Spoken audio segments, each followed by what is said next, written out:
सबसे पहली चीज जो तुमने सुप्रीम डीमन एम्परर बनने के बाद की, वह ये थी कि तुमने अपना नाम छोड़ दिया और चुपचाप रुयन, जो ग्रैंड एम्प्रेस थी, उससे शादी कर ली। उसी रात तुमने अचानक एक डिवोर्स सिस्टम अवेकन कर लिया। अगर तलाक होता तो तुम्हारी आधी कल्टीवेशन तुम्हारी पत्नी को मिल जाती, लेकिन तुम्हें वही ताकत 10,000 गुना वापस मिलती, आसमान के नीचे बेजोड़ शक्ति के साथ। लेकिन सिस्टम को यह नहीं पता था कि तुम बहुत पहले ही खून खराबे और लड़ाइयों से थक चुके थे। अब तुम बस एक साधारण जिंदगी जीना चाहते थे। ऐसे ही 1,000 साल गुजर गए। तुम्हारी 2 बेटियां और एक बेटा हुआ और जिंदगी पूरी और संतुष्ट लगने लगी। लेकिन जिस दिन तुम्हारी पत्नी सिंहासन पर बैठी, उसी दिन उसने सबके सामने ऐलान कर दिया कि वह तुमसे तलाक चाहती है। तुमने कहा, मुझे एक वजह दो। उसने धीमी आवाज में कहा, मुझे माफ कर दो, ये मेरी गलती है। मैंने अभी अभी इमैक्युलेट एम्परर्स सीट अवेकन किया है। अगर मुझे और ताकतवर बनना है तो मुझे हर इच्छा और लगाव को तोड़ना होगा। यह कहकर लियो रुयान ने आंखें बंद कर लीं। वह तुम्हारी आंखों में देखने की हिम्मत नहीं कर पा रही थी। यह सुनकर तुम्हें बस हंसी आई। अपनी कल्चरेशन, अपने पति और अपने बच्चों के बीच तुम्हारी पत्नी ने अपनी कल्टीवेशन को चुन लिया था। उसी समय लियो रुयन की मास्टर लिन चिंगशुए ने उसे जल्दी से कहा, रुयन, अब और समय बर्बाद नहीं कर सकते। तुम्हारा एम्परर ऑरा लगभग पूरा हो चुका है। अगर अभी कुछ भी इसमें बाधा बना तो शायद तुम कभी सबसे ऊंचे शिखर तक नहीं पहुंच पाओगी। उसकी बात पूरी भी नहीं हुई थी कि अचानक लिन चिंगशुए को एक भयानक किलिंग इंटेंट महसूस हुआ जो सीधे उसी पर आ रहा था। बिजली की तेजी से उसने उस डरावने दबाव की दिशा में देखा। वह तुम थे, जो अभी तक एम्परर रेल्म तक भी नहीं पहुंचे थे। उसी समय लियू रोयान जल्दी से बोली। उसकी आवाज में विनती थी, मैं तुमसे भीख मांगती हूं। हमारे इतने सालों के रिश्ते की खातिर मुझे जाने दो। तुमने लियो रोयान को घूर कर देखा और फिर अपने एम्परर सेंस की ताकत से सीधे उसके सोल सी में घुस गए। मुझे सच बताओ, क्या कोई तुम्हें इसके लिए मजबूर कर रहा है? यह तुम्हारी आखिरी उम्मीद थी। लियो रुयान यह देखकर हैरान रह गई। वह तो पहले ही ग्रैंड एम्परर रेल्म में पहुंच चुकी थी और उसकी सोल सी में जबरदस्ती घुसने के लिए उससे कई गुना ताकतवर होना पड़ता था। उसने अपने पति को अविश्वास से देखा, लेकिन अगले ही पल उसकी आंखें फिर सख्त हो गईं। नहीं, मुझे माफ कर दो। तुम्हारा चेहरा तुरंत बर्फ जैसा ठंडा हो गया। तब मैं तुम्हारी सफलता की कामना करता हूं। तुमने हाथ उठाया और वह हेवंस मार्क, जो सालों पहले तुम दोनों को कल्टीवेशन पार्टनर्स के रूप में जोड़ता था, तुरंत टूट गया। उसी समय सिस्टम की आवाज आई, बधाई हो होस्ट, डिवोर्स सफल हो गया। तुम दोनों की कुल कल्चरेशन में से लियो रोयान का हिस्सा लगभग नगण्य है। अब होस्ट की करीब आधी कल्चरेशन तुरंत ट्रांसफर हो जाएगी। एक पल में तुम्हारी आधी कल्टीवेशन गायब हो गई। दूसरी तरफ लियू रुयन, जो अभी अभी ग्रैंड एम्परर रेल्म में दाखिल हुई थी, सीधे तीसरे सब स्टेज तक पहुंच गई। यह देखकर लिंचिंग शुए हैरान रह गई। यह तो डिवाइन टेक्निक है, बिल्कुल डिवाइन टेक्निक। हा हा हा। इमैक्युलेट एम्परर्स सीट सच में हर इच्छा और लगाव को तोड़ने की मांग करता है। यह तलाक लेना बिल्कुल सही फैसला था। तभी सिस्टम फिर बोला, मिलियन फोल्ड कल्चरेशन, रिटर्न सफल। लेकिन होस्ट की आधी कल्चरेशन का 10 लाख गुना इतना ज्यादा है कि इसे एक साथ रिलीज करना संभव नहीं। सिस्टम इसे होस्ट के सोल सी में स्टोर कर देगा। जब भी जितनी जरूरत हो उतनी निकाल सकते हो। एक फ्रेंडली रिमाइंडर, मौजूदा दुनिया तुम्हारी पूरी शक्ति को एक साथ सह नहीं सकती। अगर तुमने ऐसा किया तो पूरी दुनिया ही ढह जाएगी। इसलिए थोड़ा संयम रखो और कोशिश करो कि गलती से दुनिया की हर जीवित आत्मा को खत्म न कर दो। सिस्टम का यह मैसेज देखकर भी तुम्हें जरा भी खुशी नहीं हुई, क्योंकि इस समय तुम्हारे सामने तुम्हारे तीनों बच्चे खड़े थे। कोई रो रहा था, कोई चुप था। सबसे छोटी बेटी रोते हुए बोली, डैडी, मैं नहीं चाहती कि आप चले जाओ। तुमने प्यार से उसकी पेशानी सहलाई और कहा, मत रो मेरी बच्ची, डैडी हमेशा तुमसे प्यार करेगा, मैं वादा करता हूं। उस पल तुम्हारे दिल में जो भी नरमी बची थी वह सिर्फ अपने बच्चों के लिए थी। उधर लियू रुयान जानती थी कि मैक्युलेट टेम्परर सीट के लिए सिर्फ पति पत्नी का रिश्ता तोड़ना जरूरी है, इसलिए वह बच्चों को अपने साथ रखने के लिए तैयार थी। उसने कहा, बच्चों, मैंने आज से पहले तुम सबसे पूछा था, अब फैसला कर लो, तुम अपनी मां के साथ रहोगे या अपने पिता के साथ जाओगे। लियू शिक्षुआन पहले से ही अपनी मुट्ठियां कसकर खड़ी थी और सबको बिना हिले देख रही थी। तभी लिंचिंग शुए ने एक सेबर और एक सोर्ड निकाला, एक जुनकन के लिए और एक सिक्षुआन के लिए।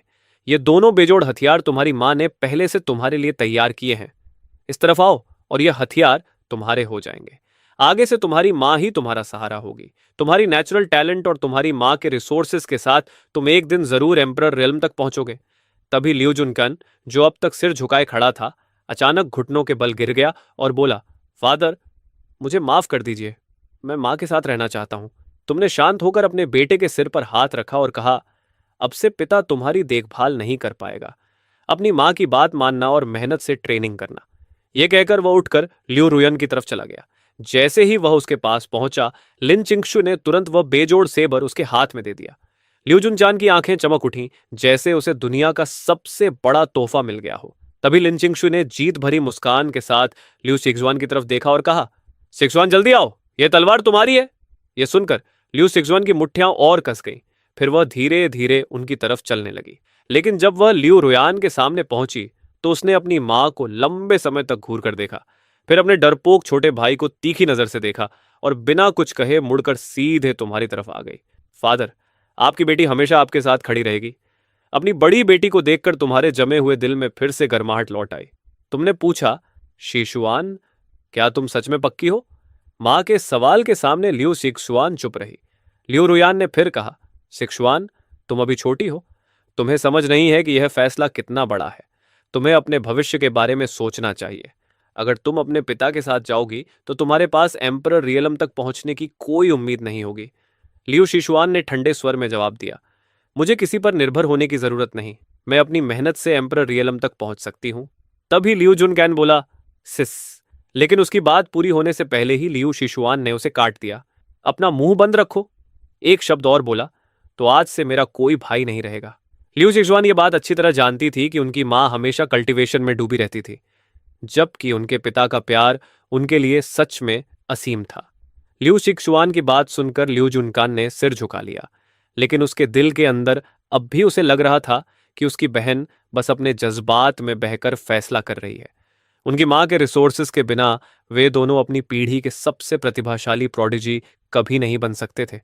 उधर पास खड़े लोग आपस में धीरे धीरे फुसफुसा रहे थे, देखो, लियू रुयान तो एक ही छलांग में सीधे ग्रैंड एम्परर रेल्म के लेट स्टेज तक पहुंच गई। इतनी टैलेंट और ताकत के साथ वह जरूर इमॉर्टल डोमेन के सबसे ऊंचे शिखरों में से एक बनेगी। जो आदमी लियू रुयान के साथ नहीं गया, वह अपनी जिंदगी की सबसे बड़ी गलती कर रहा है। जब लियू रुयान ने देखा कि उसकी बड़ी बेटी का फैसला बदलने वाला नहीं है, तो उसने अपनी सबसे छोटी बेटी मियाओ मियाओ की तरफ देखा और पूछा, और तुम? मियाओ मियाओ? मियाओ मियाओ ने तुरंत तुम्हारा हाथ कसकर पकड़ लिया और गुस्से में बोली, माँ बहुत बुरी हैं, मैं आपसे कभी बात नहीं करूंगी। लियू रुयान ने लियू मियाओ मियाओ को देखा। उसके चेहरे पर भावनाओं का अजीब सा मिश्रण था जिसे समझना मुश्किल था। मियाओ मियाओ, माँ के पास आ जाओ। अब से हम ऐसे मास्टर्स को बुलाएंगे जो कल्टीवेशन में मशहूर हैं, और ऐसे शेफ्स भी जो बहुत स्वादिष्ट खाना बनाते हैं। वे तुम्हारे लिए हर दिन स्वादिष्ट केक और खाना बनाएंगे। तुम बहुत बुरी हो, मुझसे बात मत करो।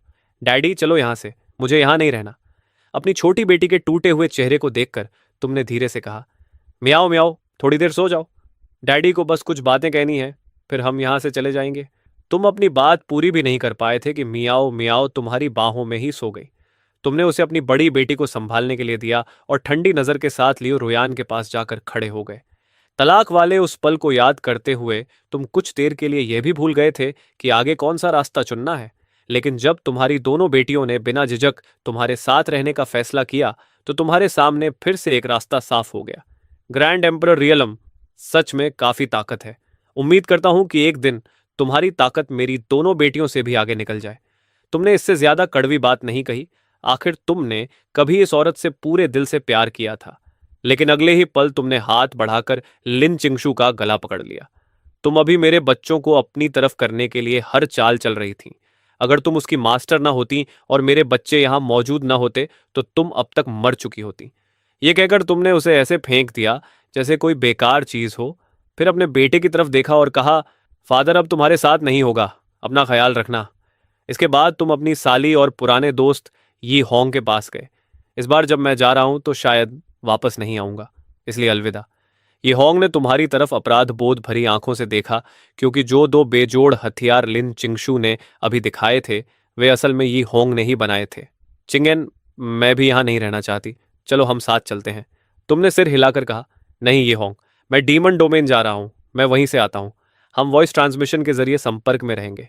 अगर कभी मुझसे मिलना चाहो तो डीमन डोमेन आ जाना, मैं किसी को तुम्हें लेने भेज दूंगा। ठीक है, फिर मिलेंगे। यह कहकर तुम आसमान में उठ गए और पहली बार अपनी कल्टीवेशन ऑरा को बिना छिपाए खुलकर बहने दिया। फिर अपनी दोनों बेटियों को साथ लेकर दूर आसमान की तरफ उड़ गए। वहां मौजूद हर इंसान यह नजारा देखकर स्तब्ध रह गया। वह आदमी, वह डीमन डोमेन से है और उसकी कल्चरेशन ग्रैंड एम्परर रियलम के पीक पर है। वह इतने सालों से इमॉर्टल डोमेन में हमारे बीच रह रहा था और किसी को पता भी नहीं चला। यह सुनकर लियू रुयान की आंखें चौड़ी हो गईं। इतने सालों तक उसे इस सच्चाई के बारे में कुछ पता ही नहीं था। रुयन, और वह आदमी असल में डीमन डोमेन से है। तुमने उसे तलाक देकर बिल्कुल सही किया। उसने जरूर देखा होगा कि तुम ग्रैंड एम्परर रियलम के लेट स्टेज तक पहुंच गई हो और अंदर से डर गया होगा। जब तुम ग्रैंड एम्परर रियलम के पीक तक पहुंच जाओगी तब तुम्हारी ताकत उसे आसानी से कुचल देगी। लियू रुयान ने सिर हिलाया।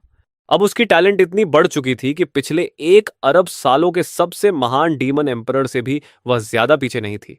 आधे घंटे बाद तुम अपनी दोनों बेटियों को इमॉर्टल डोमेन और डीमन डोमेन की सीमा पर ले आए।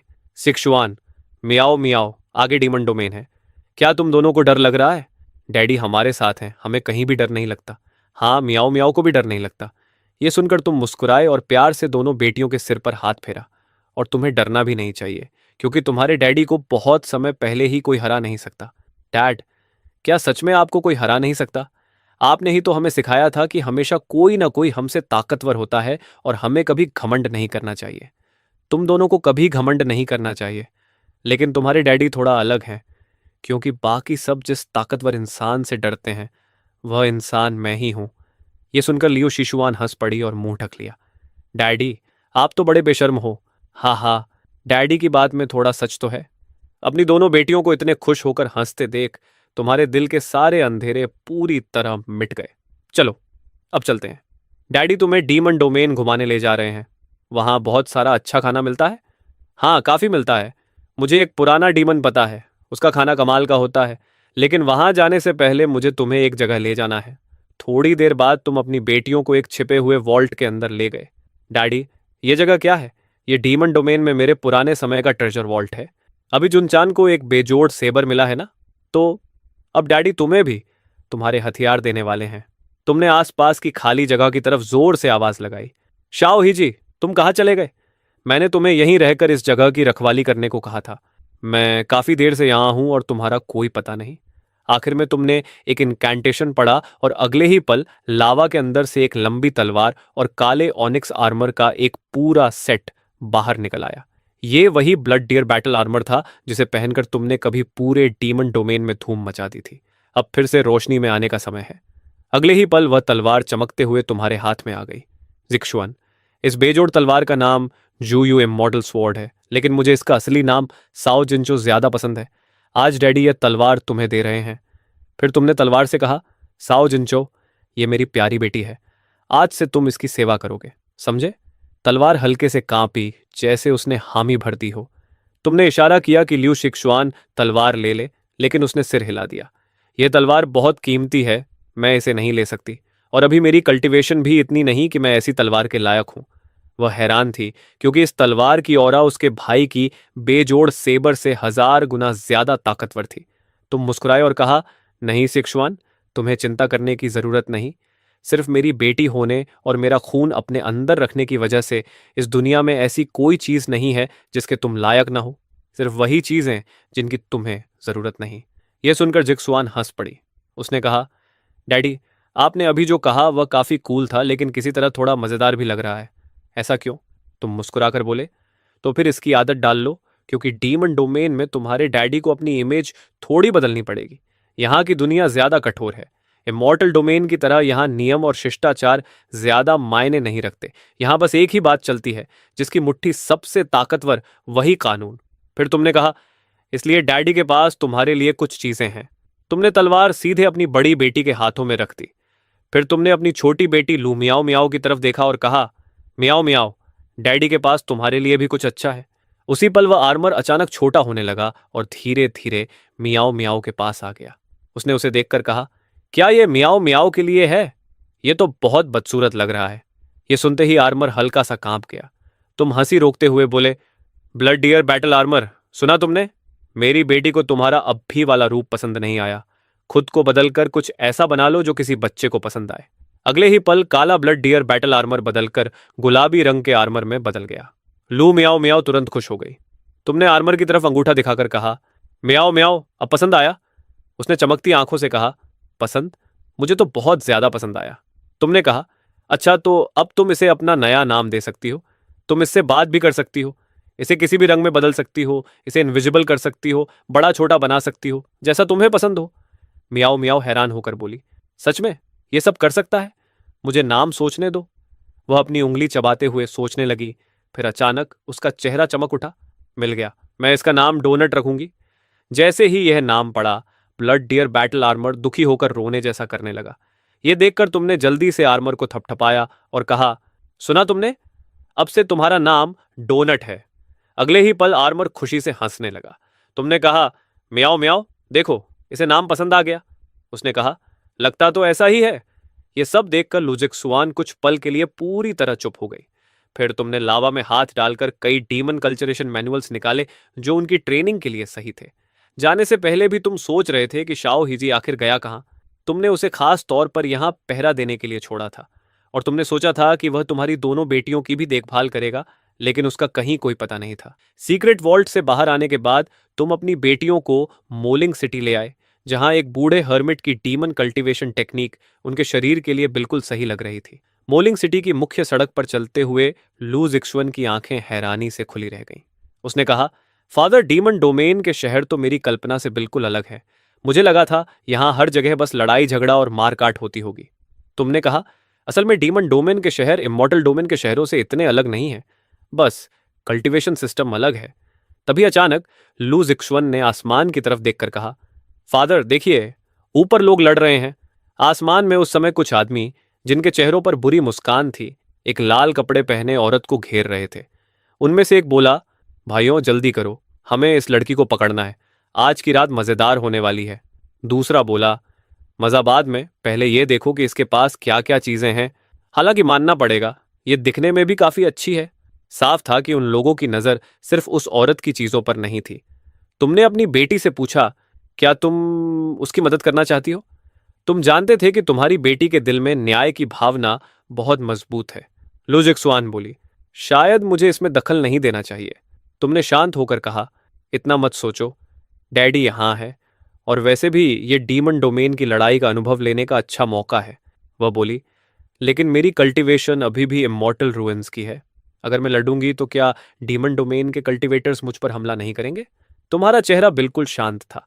तुमने कहा, जितने आएंगे उतने गिरेंगे, जैसा तुम्हें सही लगे वैसा करो, चिंता मत करो। यह सुनते ही लुजिक्सुआन ने एक पल भी नहीं सोचा। उसने कहा, फादर मैं जा रही हूं, यह मेरे नए हथियार को आजमाने का अच्छा मौका है। इतना कहकर वह बिजली की तरह गायब हुई और लाल कपड़े वाली औरत के पास पहुंच गई।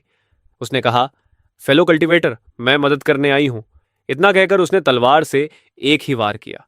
रोशनी की एक तेज चमक हवा में दौड़ी और डीमन डोमेन का एक आदमी उसी जगह मर गया। बाकी चार तुरंत सतर्क हो गए, खासकर जब उन्होंने लू जिक्सुआन के हाथ की तलवार देखी।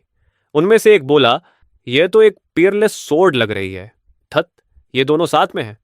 दूसरा बोला, रुको, ये लड़की डीमनिक एनर्जी इस्तेमाल नहीं कर रही, ये स्पिरिट एनर्जी है, ये इमॉर्टल रूइंस से है। ये सुनते ही लाल कपड़े वाली औरत के दिल में निराशा छा गई। एक पल पहले उसे लगा था कि कोई उसकी मदद करने आया है, लेकिन अगले ही पल उसे समझ आ गया कि यहां मुफ्त में मदद जैसी कोई चीज नहीं होती। उधर लू जिक्सुअन अपने हाथ में पकड़े उस डिवाइन वेपन को देखकर खुद ही हैरान थी। दोनों ही गॉड ट्रांसफॉर्मेशन रेल्म के हथियार थे, लेकिन इस तलवार से तो एक साधारण वार में ही दुश्मन मर गया था। तभी किसी ने चिल्लाकर कहा, फेलो कल्टीवेटर्स, इमॉर्टल रूइंस का कोई हमारे डीमन डोमेन में घुस आया है और ऊपर से हमारे एक आदमी को मार भी दिया है। उसके पास एक पियरलेस सोर्ड भी है। सब मिलकर उस पर हमला करो, तलवार उसे मिलेगी जिसके भाग्य में होगी। बात पूरी होते ही डीमन डोमेन के कई कल्टीवेटर्स उसकी तरफ टूट पड़े, लेकिन लू जिक्सुअन ने शांति से तुम्हें वॉइस ट्रांसमिशन भेजा। फादर, यहां कोई भी गॉड ट्रांसफॉर्मेशन रेल्म से ऊपर नहीं है, मैं इन्हें संभाल सकती हूं। तुमने जवाब दिया, ठीक है, पूरी ताकत से लड़ो। तुम्हें अपनी बेटी की बिल्कुल चिंता नहीं थी, क्योंकि सब कुछ तुम्हारे नियंत्रण में था। और इस तरह लू जिक्सुआन दुश्मनों की भीड़ के साथ भयंकर लड़ाई में उतर गई। इस बीच लाल कपड़े वाली औरत पर अब कोई ध्यान नहीं दे रहा था। उसने लू जिक्सुआन को चारों तरफ से घिरते हुए देखा और उसके दिल में उलझन पैदा हो गई। यह भागने का सबसे अच्छा मौका था, लेकिन थोड़ी देर झिझकने के बाद उसने दांत भींचे और फिर से लड़ाई में कूद पड़ी। वह भी लू जिक्सुआन के साथ मिलकर लड़ने लगी। तुमने उसे देखकर कहा, बुरा नहीं, कम से कम इसमें कुछ सिद्धांत तो हैं। भागकर नहीं गई। तभी तुमने ध्यान से उसे देखा और सोचा, रुको, इस लड़की में कुछ अजीब है। इसकी ऑरा कुछ जानी पहचानी क्यों लग रही है? लेकिन उसी समय एक डरावनी आवाज गूंजी, इमोर्टल रूइंस का कोई यहाँ, और ऊपर से एक पीयरलेस स्वॉर्ड भी। सोच भी नहीं सकता था कि इस सफर में मुझे इतना बड़ा मौका मिल जाएगा। लड़की, वह तलवार इस बूढ़े को दे दो। तुम तुरंत समझ गए, मुसीबत आ गई है। ये एक सेंट किंग लेवल का ताकतवर कल्टीवेटर था। इतनी ताकतवर शख्सियत के सामने वह तलवार उनके लिए पूरी तरह पहुंच से बाहर थी। लेकिन जैसे ही उस बूढ़े आदमी की नजर तुम पर पड़ी, वह तुरंत कांप गया और बोला, ग्रैंड एम्परर। इस छोटे से जूनियर की आंखें थीं, लेकिन वह पहचान नहीं पाया। आप कृपया जारी रखें, सीनियर। यह जूनियर अभी तुरंत चला जाता है। तुमने शांत स्वर में कहा, रुको, मुझे तो तुम्हारा वह घमंडी रवैया ज्यादा पसंद आया जो अभी कुछ पल पहले था। तुम्हारी बात पूरी भी नहीं हुई थी कि उस बूढ़े आदमी ने तुरंत अपने ही दोनों हाथ तोड़ लिए और घुटनों के बल गिरकर बोला, मेरी गलती थी। मैं आपसे भीख मांगता हूं, इस कुत्ते की जान बख्श दीजिए। तुमने ठंडी आवाज में कहा, ठीक है, लगता है तुम्हें समझ है कि तुम्हारे लिए क्या अच्छा है। वह तुरंत बोला, धन्यवाद सीनियर, मेरी जान बख्शने के लिए। इतना कहकर वह बूढ़ा पल भर में गायब हो गया। फिर तुमने आसमान में खड़े बाकी लोगों से कहा, जारी रखो, बस मुझे घूरते मत खड़े रहो। लुजिक सुआन मन ही मन सोचने लगी, तो ये होता है एक अजेय पिता होने का एहसास। लेकिन वहां मौजूद हर डीमन डोमेन कल्टीवेटर समझदार था। वे सब तुरंत मुड़कर भागने लगे। ये देखकर तुमने बस हल्के से हाथ उठाया और पूरे आसमान के एक हिस्से पर एक बैरियर खड़ा हो गया जिसने पूरे इलाके को बंद कर दिया। वे घबरा गए, हम फंस गए। उन्होंने पूरी ताकत से बैरियर को तोड़ने की कोशिश की, लेकिन उसका जरा सा भी असर नहीं हुआ। लुजिक्सुअन और लाल कपड़े वाली औरत फिर से लड़ाई में उतर गई। 2.5 मिनट के भीतर ही आसमान में हमला करने आए हर दुश्मन उन दोनों की तलवारों के नीचे मारे जा चुके थे। लुजिक्सुआन जल्दी से तुम्हारे पास आई और बोली, फादर, यह तलवार तो बिल्कुल मेरे लिए ही बनी है। तुमने संतोष से सिर हिलाया और मन ही मन सोचा कि जल्द ही तुम्हें अपनी बेटी के लिए एक सही कल्टीवेशन टेक्निक ढूंढनी होगी, ऐसी जो उसकी कॉन्स्टिट्यूशन से मेल खाए और उसकी पूरी फाउंडेशन को डेमोनिक कल्टीवेशन में बदल दे, क्योंकि इमॉर्टल रूइंस की टेक्निक को यहाँ डीमन डोमेन में इस्तेमाल करना बहुत ध्यान खींचने वाला था। तभी अचानक शून्य से एक ठंडी और डरावनी आवाज गूंजी। मैंने दूर से ही महसूस कर लिया था, एक पीयरलेस सोर्ड की ओर। पहले लगा शायद गलती हो गई, लेकिन नहीं, ये सच है। हाँ, लगता है यह सफर बेकार नहीं गया, और यह तो चिंगशी सेक्ट का कोई व्यक्ति निकला। तुम्हारे दिमाग में तुरंत एक पुराने दुश्मन की याद उभरी। तुम्हें याद आया कि बहुत पहले तुमने शिंगशी सेक्ट के हर एम्परर रेल्म पावर हाउस को खत्म कर दिया था। फिर भी मुश्किल से 1000 साल बाद ही उसी सेक्ट से एक नया ग्रैंड एम्परर रेल्म कल्टीवेटर फिर से निकल आया था। तुमने सोचा, खैर, इनका समय तो सही निकला। वह आदमी हंसकर बोला, अच्छा, अगर मुझे सही याद है तो यही शब्द कुछ देर पहले किसी और ने भी कहे थे, लेकिन मुझे अभी तक समझ नहीं आया कि उसने अचानक अपने दोनों हाथ क्यों तोड़ दिए और डरकर भाग गया। तुमने शांत स्वर में कहा, मौत को मत ललकारो। लगता है डीमन डोमेन के ज्यादातर लोगों को शिंगशी सेक्ट की पुरानी ताकत का अंदाजा ही नहीं है। वे भूल चुके हैं कि हम कभी कितने ताकतवर थे। वह आदमी घमंड से बोला, तो फिर आज मैं तुम्हें इस्तेमाल करके पूरी दुनिया को दिखाऊंगा कि शिंगशी सेक्ट अपनी सबसे ताकतवर हालत में वापस आ चुका है। तुम हल्का सा हंसे और बोले, वाह, यह तो कमाल है। तुम मेरी तलवार चुराना चाहते हो और ऊपर से मेरी ही लाइन भी चुरा ली। फिर तुमने कहा, लगता है सिंगशी सेक्ट को अभी थोड़ा और समय चाहिए पकने के लिए। तुम्हारी बात पूरी भी नहीं हुई थी कि सिंगशी सेक्ट का वह पावर हाउस जो अभी तक घमंडी मुस्कान दे रहा था, अचानक तुम्हारे हाथ में गले से पकड़ा हुआ था। उसने पूरी ताकत लगा ली, लेकिन तुम्हारी पकड़ से निकल ही नहीं पाया। वह डरकर बोला, यह असंभव है। तुमने शांत स्वर में कहा, मजेदार बात है, तुम्हारे पुराने पैट्रियार्क ने भी मरने से ठीक पहले यही शब्द कहे थे। बिल्कुल ऐसे ही। लगता है तुम्हारा चिंगशी सेक्ट सच में एक ही सुर में बोलता है। जैसे ही तुमने यह कहा, उसके शरीर से एक भयानक काली रोशनी फूट पड़ी और एक पल में ही वह काली राख बनकर खत्म हो गया। लाल कपड़े वाली औरत यह सब देखकर बिल्कुल स्तब्ध खड़ी रह गई। उसने सोचा, यह अभी क्या हुआ? वह काली रोशनी, उसने तो एक mid stage grand emperor realm power house को पल भर में मार दिया। तुम तब तक वापस अपनी छोटी बेटी के पास पहुंच चुके थे और पूछा, म्याओ म्याओ, तुम्हें डर तो नहीं लगा? म्याओ म्याओ ने मासूमियत से कहा, डर? मुझे तो डैडी अभी बहुत कूल लगे। अपनी छोटी बेटी को देखकर तुमने मन ही मन सोचा, तुम्हारी यह प्यारी बच्ची सच में कुछ खास है, तुम्हारे खून की असली वारिस। तभी अचानक आसमान में काले और डरावने बादल उमड़ने लगे और एक गूंजती हुई प्राचीन आवाज आसमान में गूंज उठी। कौन है जो यहां हंगामा करने की हिम्मत कर रहा है? ऊपर से एक भारी दबाव नीचे उतरा। किसी ने कहा, यह तो मोलिंग सिटी के सिटी लॉर्ड हैं। अब वह आदमी मुसीबत में है। दूसरे ने पूछा, क्यों? जवाब आया, क्योंकि मोलिंग सिटी का सिटी लॉर्ड डीमन डोमेन के सबसे ताकतवर लोगों में से एक है, ग्रैंड एम्परर रेल्म का पीक पावर हाउस। लेकिन उसी समय तुम्हारे होंठों पर हल्की मुस्कान आ गई। तुमने कहा, यह बूढ़ा अब भी दिखावा करना नहीं छोड़ता। तभी आसमान में एक आकृति धीरे धीरे दिखाई दी। उसने घमंड से कहा, कौन सा छोटा कीड़ा है जो यहां खड़ा है? अपना नाम बताओ। तुमने हंसते हुए कहा, तुम्हारा दादा हूं मैं, नीचे आकर प्रणाम क्यों नहीं करते? वह आदमी गुस्से में बोला, तुम्हारी इतनी हिम्मत! रुको, क्या मेरी आंखें धोखा खा रही हैं? बस इतना कहते ही आसमान का सारा दबाव और बादल एक पल में गायब हो गए। अगले ही पल वह आदमी सीधे तुम्हारे पास आ गया और जोर से हंसने लगा। अरे, सच में तुम हो? इतने सालों से कहां छिपे हुए थे? मैं तुम्हें पागलों की तरह ढूंढ रहा था। तुमने अपनी बेटी से कहा, म्याओ म्याओ, देखो, ये वही है जिसके बारे में मैं बता रहा था। वह बूढ़ा डीमन जो बहुत शानदार खाना बनाता है। म्याओ म्याओ की आंखें तुरंत चमक उठीं, जबकि वह बूढ़ा डीमन पूरी तरह हैरान खड़ा था। उसने कहा, रुको, ये तुम्हारी बेटी है? कमाल है। मैं सोच रहा था कि तुम डीमन डोमेन में कहीं दिख क्यों नहीं रहे।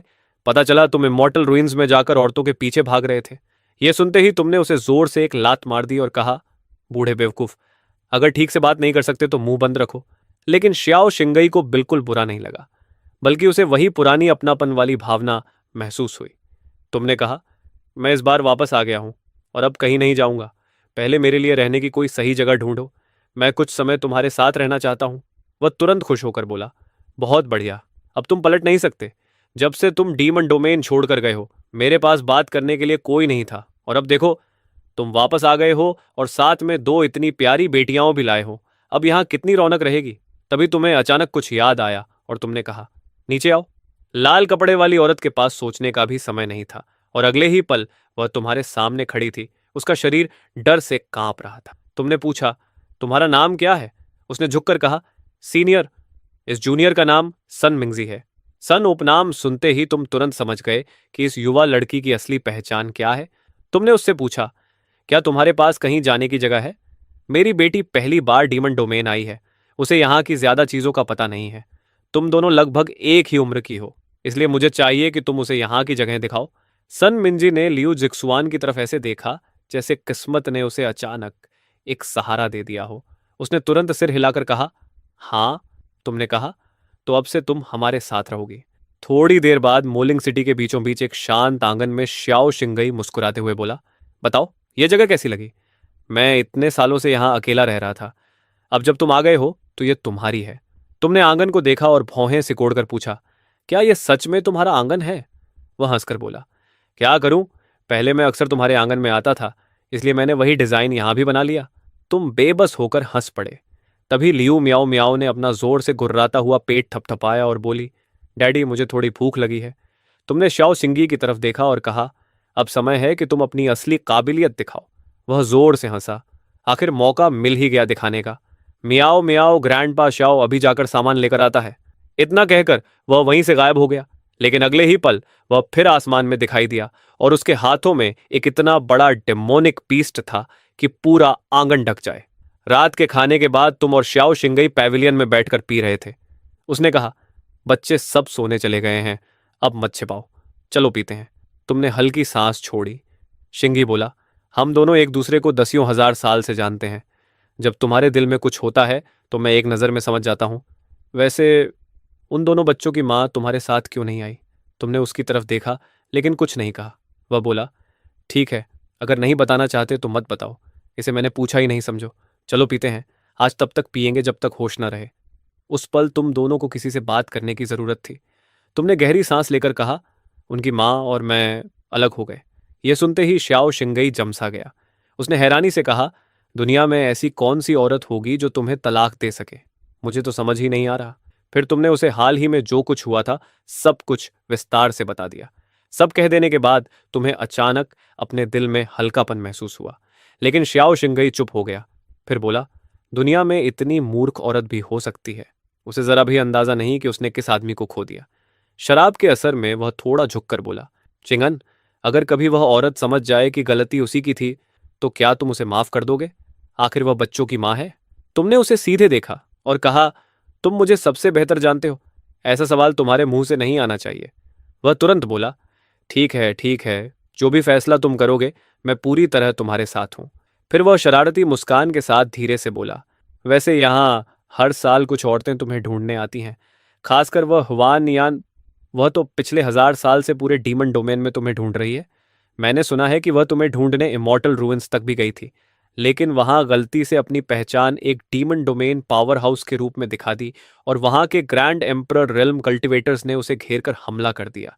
वह मुश्किल से जान बचाकर वापस आई और बहुत समय तक घायल हालत में रही। वह लड़की सच में तुमसे प्यार करती है। हुआन यान का बेहद खूबसूरत चेहरा तुम्हारे दिमाग में उभरा। तुमने कहा, वह सच में इमॉर्टल रूइंस तक गई थी? शाओसिंगी बोला, हाँ, लेकिन तुम जानते हो कि उस सीमा को पार करने पर ताकत बहुत कम हो जाती है। वो वहां मरी नहीं, ये तो उसकी किस्मत थी। फिर उसने कहा, ऐसी औरत के बाद भी तुम्हारा दिल नहीं पिघलता? तुमने भौं उठाकर पूछा, क्या तुम फिर से मैच मेकर बनने की कोशिश कर रहे हो? वह तुरंत हंसकर बोला, ठीक है, मान लो मैंने कुछ नहीं कहा। तुमने जल्दी से विषय बदल दिया और कहा, मेरी कल्टीवेशन टेक्निक मेरी बेटियों के लिए सही नहीं है। मैं चाहता हूं कि वे तुम्हारी टेक्निक सीखें। शाओजिंगी बोला, यह तो बहुत आसान है। तुम्हारी बेटियां मेरी बेटियां हैं। अगर मेरी टेक्निक भी उन्हें सूट नहीं करती तो मैं पूरे डीमन डोमेन को छान मारूंगा जब तक कि उन्हें बिल्कुल सही टेक्निक न मिल जाए। उसी समय लियू जिक्सुआन के कमरे में मियाओ मियाओ बोली, सिस, मुझे नींद नहीं आ रही। जिक्सुआन ने पूछा, क्या हुआ? मियाओ मियाओ धीरे से बोली, मुझे माँ से थोड़ी नाराजगी है, लेकिन फिर भी उनकी याद आ रही है। लियू जिक्सुआन ने उसके सिर पर हाथ फेरते हुए कहा, उन्हें याद मत करो। जब तक हमारे पास फादर हैं वही काफी है। मियाओ मियाओ ने पूछा, क्या हम इस जिंदगी में माँ से फिर कभी मिलेंगे? जिक्सुएन बोली, मिलेंगे, लेकिन तब जब हम दोनों ग्रैंड एम्परर रियलम तक पहुंच जाएंगे। तब हम दोनों साथ जाकर उनसे मिलेंगे। मियाओ मियाओ की आंखें चमक उठीं। सच? जिक्सुआन बोली, हाँ, और तब मैं खुद उन्हें हराऊंगी और दिखाऊंगी कि उनका फैसला गलत था। म्याओ म्याओ बोली, ठीक है, तब मैं भी मेहनत से ट्रेनिंग करूंगी। हम दोनों मिलकर उन्हें हराएंगे। अगली सुबह तुम दोनों बेटियों को ट्रेनिंग रूम में ले गए और कहा, ओल्ड श्याओ, अब टेक्निक सिखाने का समय है। लियू जीशुआन पालथी मारकर बैठ गई और श्याओ शिंगई की उंगली पर बैंगनी बिजली का एक छोटा गोला बनने लगा। उसने कहा, जिक्शुआन, अभी मैं यह टेक्निक सीधे तुम्हारे सोल सी में भेजूंगा। इससे तुम्हें तुरंत पता चल जाएगा कि यह टेक्निक तुम्हारे शरीर के साथ कंपैटिबल है या नहीं। तभी लियू जिक्शुआन बोली, ग्रैंडपा श्याओ, क्या आप उस छोटे बिजली के गोले को थोड़ा दूर कर सकते हैं? उसे देखकर मुझे अजीब सा लग रहा है। श्याओ सिंगी ने तुरंत तुम्हारी तरफ देखा। तुमने शांत स्वर में कहा, इतनी छोटी सी बात तो तुम संभाल ही सकते हो। वह जल्दी से सिर हिलाया। थोड़ी देर बाद लियू जीशुआन गहरी समझ की अवस्था में चली गई। लेकिन उसी समय लियू मियाओ मियाओ, जो आमतौर पर ट्रेनिंग में कोई दिलचस्पी नहीं दिखाती थी, अचानक बोली, डैडी, मियाओ मियाओ भी ट्रेनिंग करना चाहती है।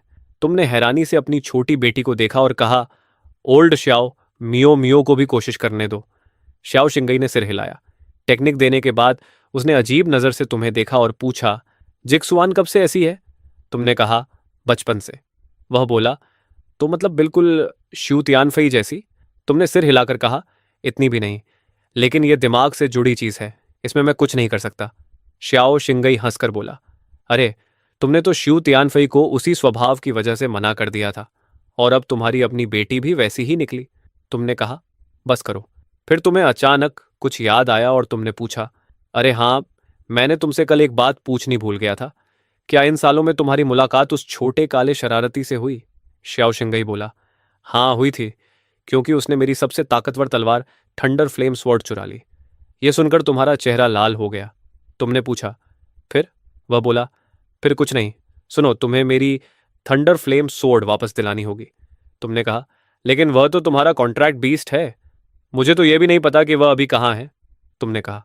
श्याओ शिंगई ने पूछा, क्या तुम्हारा उसके साथ कॉन्ट्रैक्ट बॉन्ड नहीं है? तुमने शांत होकर जवाब दिया, जब मैं गया था तब उसका आधा बॉन्ड मैंने खुद ही तोड़ दिया था। यह सुनकर श्याओ शिंगई कुछ पल के लिए चुप हो गया। लगभग 2.5 मिनट बाद लियू जिशुआन ने अपनी आंखें खोली और बोली, डैड, यह टेक्निक अच्छी लग रही है, लेकिन फिर भी ऐसा लगता है जैसे कुछ थोड़ा सा ठीक नहीं बैठ रहा। तुमने तुरंत अपनी बड़ी बेटी के सिर पर हाथ रखा और उसकी स्थिति महसूस की। एक पल बाद तुम बोले, ये टेक्निक तुम्हारी कॉन्स्टिट्यूशन के साथ लगभग 90% कंपैटिबल है, बस थोड़ा सा कम है। कोई बात नहीं, डैड तुम्हारे लिए इससे भी बेहतर टेक्निक ढूंढेगा। तभी जिक्शुआन ने पूछा, डैड, क्या इसका मतलब है कि मियाओ मियाओ सच में कल्टीवेशन शुरू कर सकती है? उसी समय श्याओ शिंगई की आंखें हैरानी से फैल गईं। वह चिल्लाया, हे भगवान, मैंने अपनी जिंदगी में कभी किसी को पहली बार टेक्निक आजमाते ही पर्पल लाइटनिंग बनाते नहीं देखा। सच में तुम्हारी बेटी है? मियो मियो ने मासूमियत से पूछा। डैड, क्या मैंने सच में इतना अच्छा किया? तुम हल्का मुस्कुराए और बोले, मान लो कि जब मैंने पहली बार शुरू किया था, उससे तो ये बहुत आगे है। फिर तुम तुरंत अपनी बड़ी बेटी जेक्सुआन को दिलासा देने लगे, हिम्मत मत हारो, डैड तुम्हारे लिए बिल्कुल सही टेक्निक ढूंढ रहा है। जेक्सुआन ने धीरे से सिर हिला दिया। उसके बाद शाओ शिंगई तुम्हें आंगन के बाहर ले गया और बोला, सच कहूं तो मुझे लगता है कि तुम्हें जिक्सुआन को श्यू तियानफई की टेक्निक आजमाने देनी चाहिए। तुमने तुरंत कहा, फिर वही बात।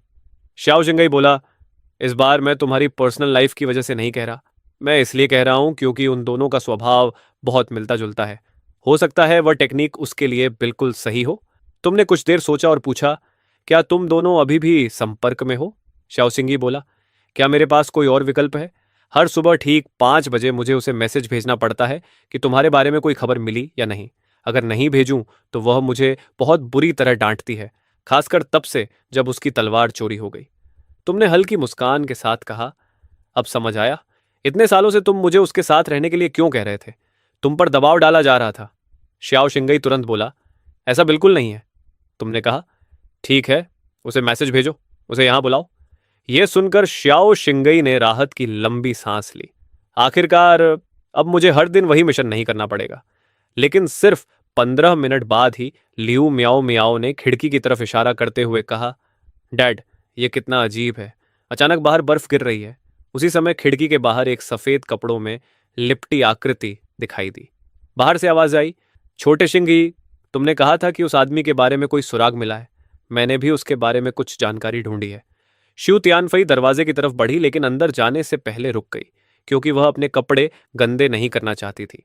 तभी कमरे के अंदर से वह आवाज आई जो उसके सपनों में हर रात गूंजती थी, तुम आ गई, अंदर आकर बैठो। अगले ही पल शू तियानफई कमरे के अंदर पहुंच चुकी थी। उसने तुरंत पूछा, तुम इतने साल कहाँ थे? तुम्हें पता है मैंने क्या क्या सहा है? श्याओ शिंगई उसे इस तरह बेबस बनने का नाटक करते देखकर मन ही मन सोचने लगा, इस दुनिया में वह सिर्फ तुम्हारे सामने ही ऐसा व्यवहार करती है। तुमने शांत स्वर में कहा, तुम पहले जैसी ही हो। वह तुरंत बोली, नहीं, मैं बहुत बदल गई हूं। फिर उसने तुम्हारे पास खड़ी 2 लड़कियों को ध्यान से देखा और पूछा, और ये दोनों छोटी लड़कियां? तुमने कहा, ये मेरी दोनों बेटियां हैं, मियाओ मियाओ जिक्सुआन, इन्हें आंटी जुए कहो। यह सुनते ही शुए तियनफे लगभग खून थूकने वाली थी। उसकी हालत देखकर तुम भी थोड़ा चौंक गए। असल में तुमने जानबूझकर ऐसा परिचय दिया था ताकि श्यू तियानफई हमेशा के लिए उम्मीद छोड़ दे।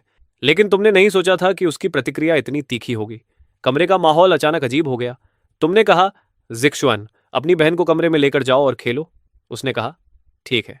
लियू जिक्सुआन ने मियाओ मियाओ का हाथ पकड़ा और कमरे से बाहर चली गई। अब कमरे में सिर्फ 3 लोग बचे थे। श्याओ शिंगई ने तुम दोनों की तरफ देखा और बोला, असल में मुझे कुछ काम याद आ गया है, तुम लोग यहीं रहो। यह कहकर वह निकल गया। तुमने श्यू तियानफई से पूछा, तुम ठीक हो?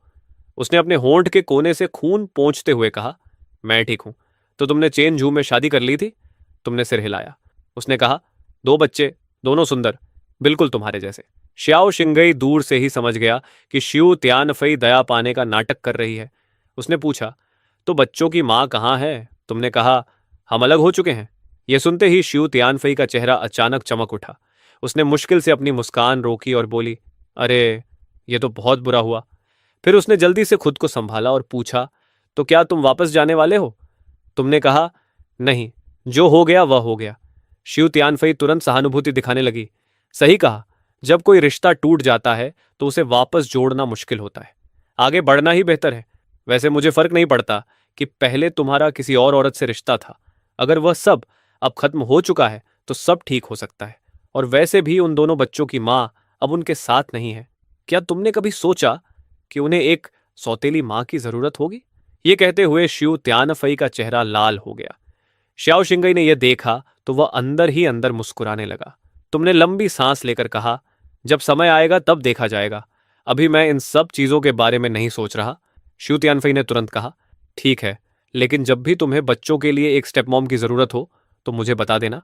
मुझे किसी के बारे में पता है जो तुम्हारे लिए बिल्कुल सही होगी। तुमने तुरंत विषय बदल दिया और कहा, वैसे मैंने ओल्ड श्याओ से तुम्हें बुलाने के लिए कहा क्योंकि मुझे तुमसे एक मदद चाहिए। उसने कहा, हमारे रिश्ते को देखते हुए सीधे बताओ। तुमने कहा, मेरी बड़ी बेटी को डीमन रेल्म की कल्टीवेशन टेक्निक चाहिए। मैं उसके लिए सही टेक्निक ढूंढ रहा हूँ। देखना चाहता हूँ कि क्या तुम्हारी टेक्निक उसके लिए सही होगी। उसने तुरंत कहा, बस इतनी सी बात, मैं अभी उसे दे देती हूँ और देख लेते हैं। अंदर ही अंदर श्यू त्यानफई समझ गई कि यह उसका मौका है।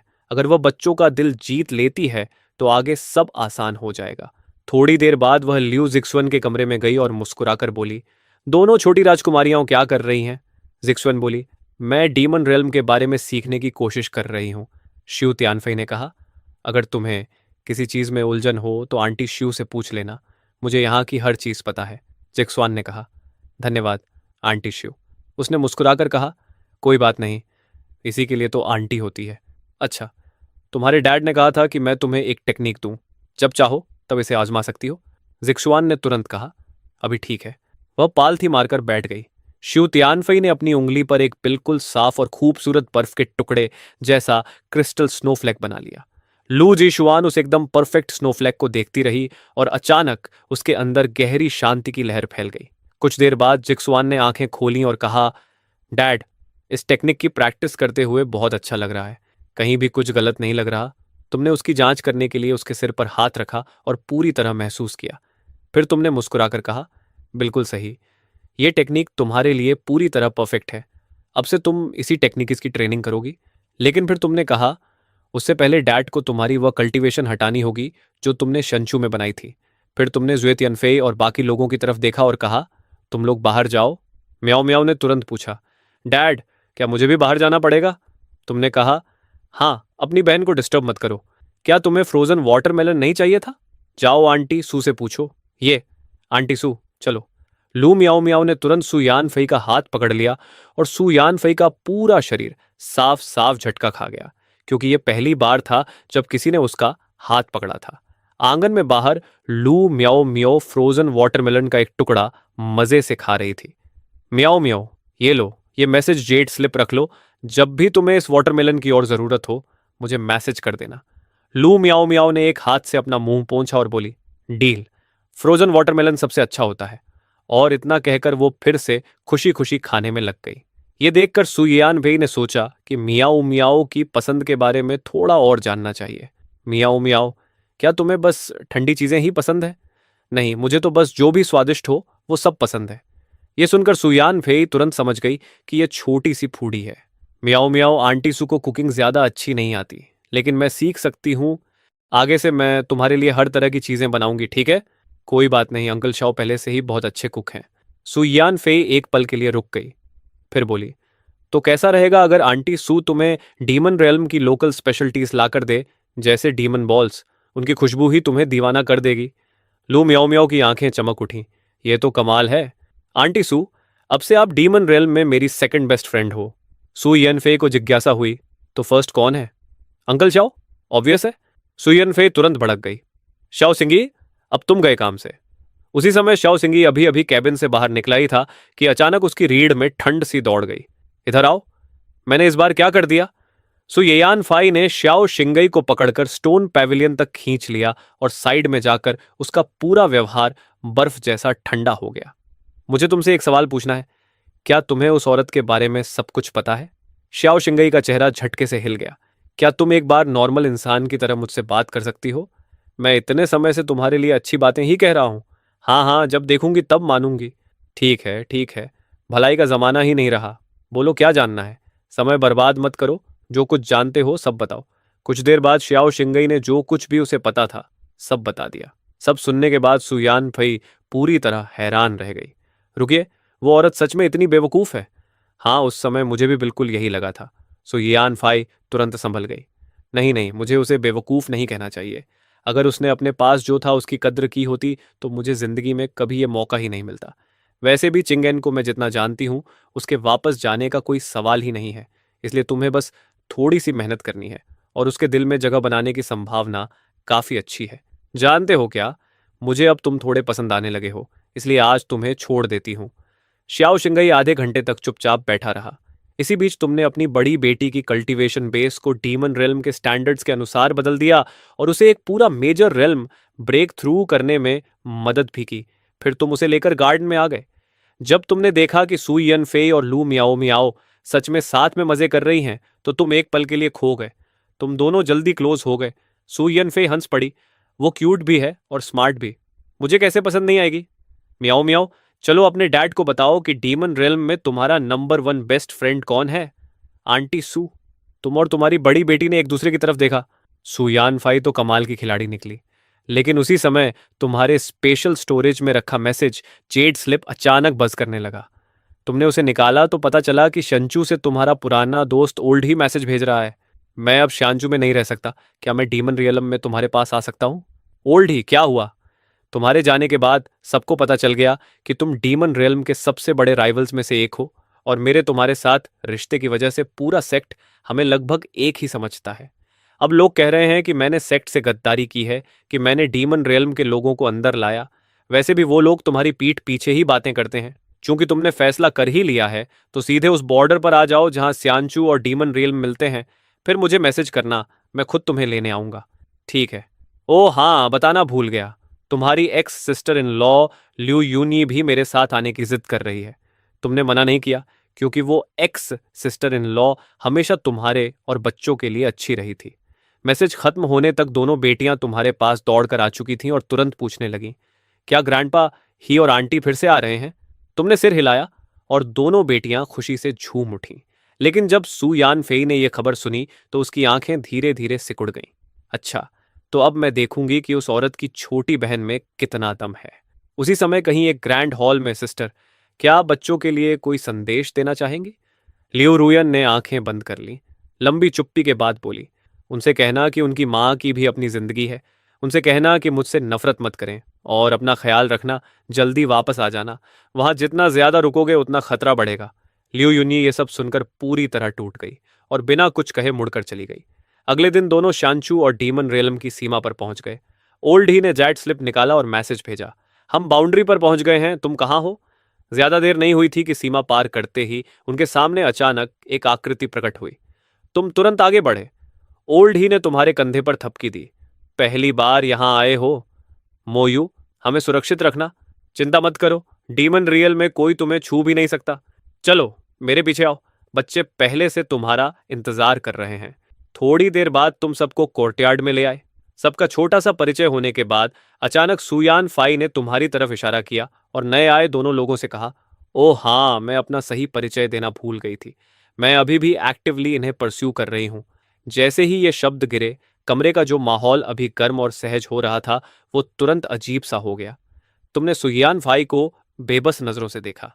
हाँ, लगता है चिंगन यहाँ भी काफी पॉपुलर है। ओल्डे खुद को रोक नहीं पाया और सुहियान फाई को ध्यान से देखने लगा।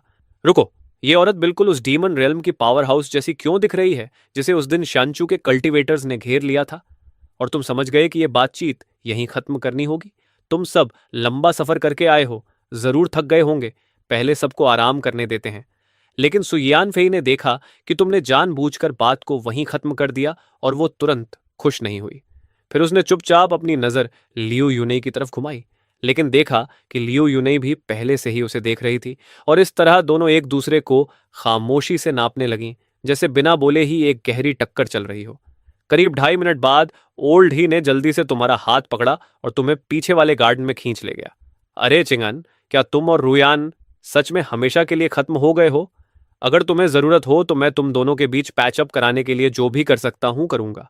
आखिर सबसे पहले तुम दोनों की मुलाकात मैंने ही करवाई थी। जरूरत नहीं, जाने दो। अच्छा, अगर ऐसा ही है तो मैं यहीं हमेशा के लिए रहने वाला हूं। सच कहूं तो इस बूढ़े आदमी को बस एल्केमी का अध्ययन करना पसंद है। बाहर की दुनिया में मुझे किसी और चीज से फर्क नहीं पड़ता, बस यहां मेरे लिए एक सही एल्केमी रूम बनवा दो, वही काफी है। और सबसे बड़ी बात, मुझे तुम्हारे दोनों बच्चे बहुत पसंद हैं। मैं उन्हें स्वस्थ तरीके से बड़ा होते देखना चाहता हूं। इतना कहते ही होंग की आंखों में हल्की सी उदासी चमक गई, क्योंकि तुम्हें पहले से पता था कि ही होंग की भी कभी एक बेटी थी, लेकिन वो बहुत छोटी उम्र में ही मर गई थी। ठीक है, मैं किसी को कहकर तुम्हारे लिए एल्केमी रूम बनवा देता हूं। जैसे ही तुम डीमन डोमेन में सेटल हो जाओगे मैं सब कुछ अरेंज करवा दूंगा। ही होंग हल्का सा हंस पड़ा। मैं तुमसे मुफ्त में फायदा नहीं उठा सकता। जब भी तुम्हें एल्केमी की जरूरत हो बस मुझे बुला लेना, मैं फ्री में कर दूंगा। तुम मजाक में बोले, ठीक है, तुमने खुद कहा है, मैं इस फ्री लेबर का पूरा फायदा उठाऊंगा। थोड़ी देर बाद जब तुम हॉलवे में पहुंचे तो सामने लियू यूनई मिल गई, जो अभी अभी तुम्हारी बड़ी बेटी के कमरे से बाहर आई थी। ब्रदर इन लॉ, क्या मैं आपसे अकेले में बात कर सकती हूँ? तुमने एक पल सोचा और फिर मान गए, इसलिए तुम दोनों गार्डन की तरफ चल पड़े। लेकिन सुयान फाई ने यह सब देख लिया। उसने श्याओ शिंगई की तरफ मुड़कर कहा, उसकी बहन तो पहले ही उससे डिवोर्स ले चुकी है, फिर भी वो उसे ब्रदर इन लॉ क्यों बुला रही है और उससे अकेले में बात क्यों कर रही है? क्या उसे नहीं पता कि एक मर्द और औरत का अकेले रहना ठीक नहीं होता? इसमें इतनी बड़ी बात क्या है? वो 1000 साल से उसे ब्रदर इन लॉ कहती आई है, ये एक दिन में कैसे बदल जाएगा? आखिर तुम किसका पक्ष ले रहे हो? श्याओ शिंगई के माथे पर ठंडा पसीना आ गया। मैं जो कहने जा रहा हूं वो तुम्हें पसंद नहीं आएगा, छोड़ो, मैं चुप ही रहता हूं। उधर पीछे वाले गार्डन में अपनी पूर्व sister in law Liu Yuni को देखते ही तुम्हें अंदाजा हो गया था कि वो क्या कहना चाहती है। अगले ही पल लियू यूनी अचानक तुम्हारे सामने 90 डिग्री झुक गई। ब्रदर इन लॉ, मैं अपनी बहन की तरफ से आपसे माफी मांग रही हूं। तुमने गहरी सांस ली। तुम्हें पता था कि वो दिल की अच्छी है। उठो, इसमें तुम्हारी कोई गलती नहीं है। मैंने उसे बचपन से बड़ा होते देखा है, इसलिए मुझे सबसे ज्यादा पता है कि उसे ताकत पाने की कितनी चाह है। लेकिन मैंने कभी नहीं सोचा था कि बात इतनी खराब हो जाएगी। बस अब रहने दो, बात यहां तक आ चुकी है, अब वापस लौटना संभव नहीं है। लियो यूनी ने और ज्यादा सिर झुका लिया। अगर और कुछ नहीं है तो चलो वापस चलते हैं। ब्रदर इन लॉ, मैं जोंगरान और अपने छोटे भाई की तरफ से भी आपसे माफी मांगना चाहती हूँ। तुम वहीं खड़े खड़े चुप हो गए। मन में सोचा ये लड़की क्या माफी मांगने के लिए ही पैदा हुई है क्या? फिर तुम मुस्कुरा दिए। अच्छा, माफी मांगना चाहती हो ना, तो कम से कम थोड़ी सिंसेरिटी तो दिखाओ। लियो यूनी शर्मा गई। तो आपको मेरी माफी स्वीकार करने के लिए मुझे क्या करना होगा? फिर तुमने कहा, तो अब से यहीं रहो और वापस मत जाओ। क्या ऐसा कर सकती हो?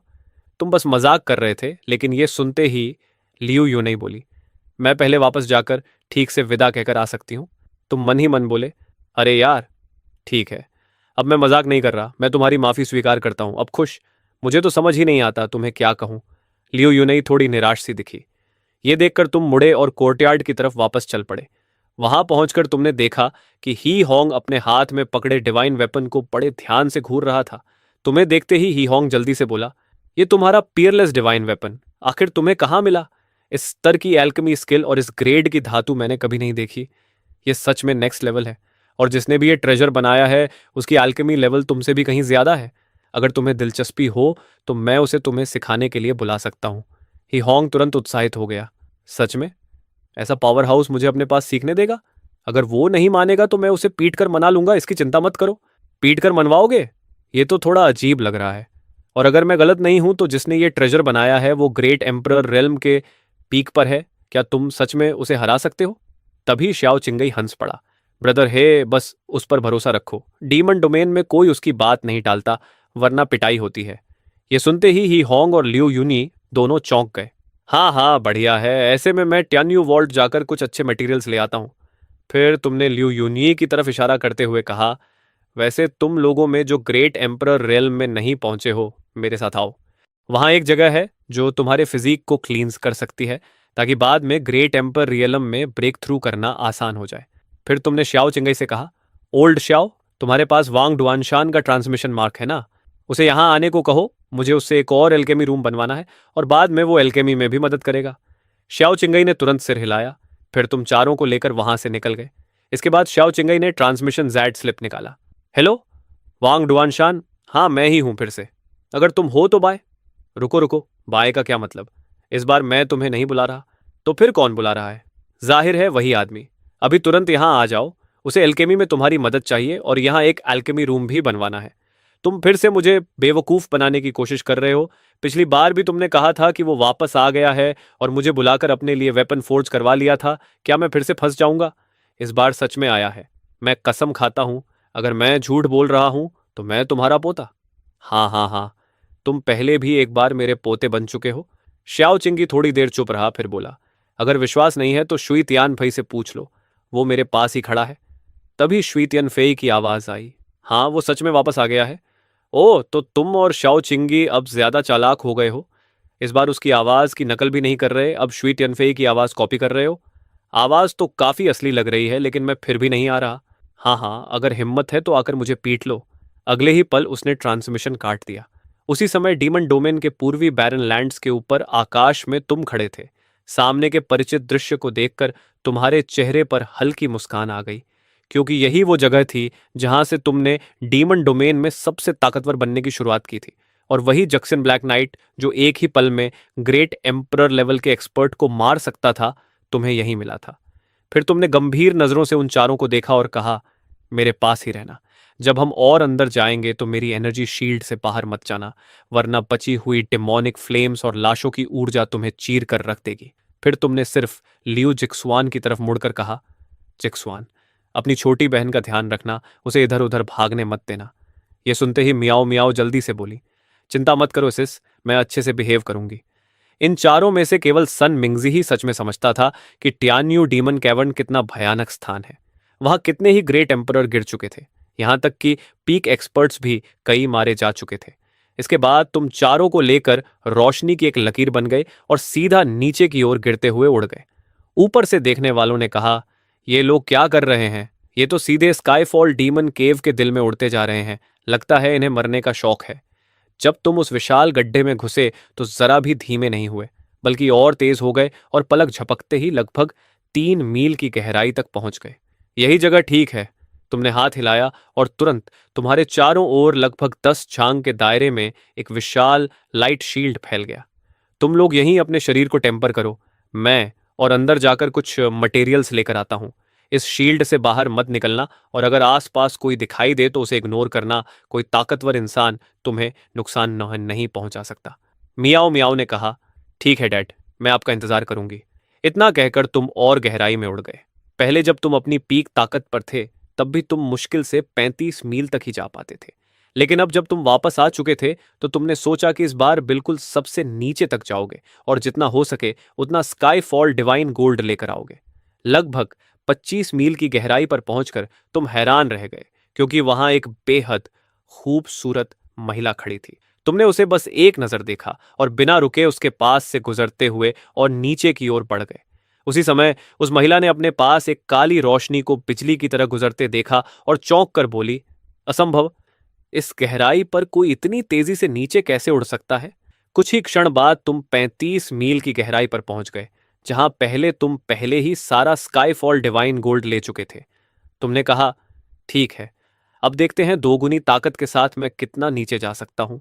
2.5 मिनट बाद तुम 45 मील की गहराई तक पहुंच गए और वहां से चक्की के पार्ट जितने बड़े स्काईफॉल डिवाइन गोल्ड के 2 टुकड़े इकट्ठा कर लिए।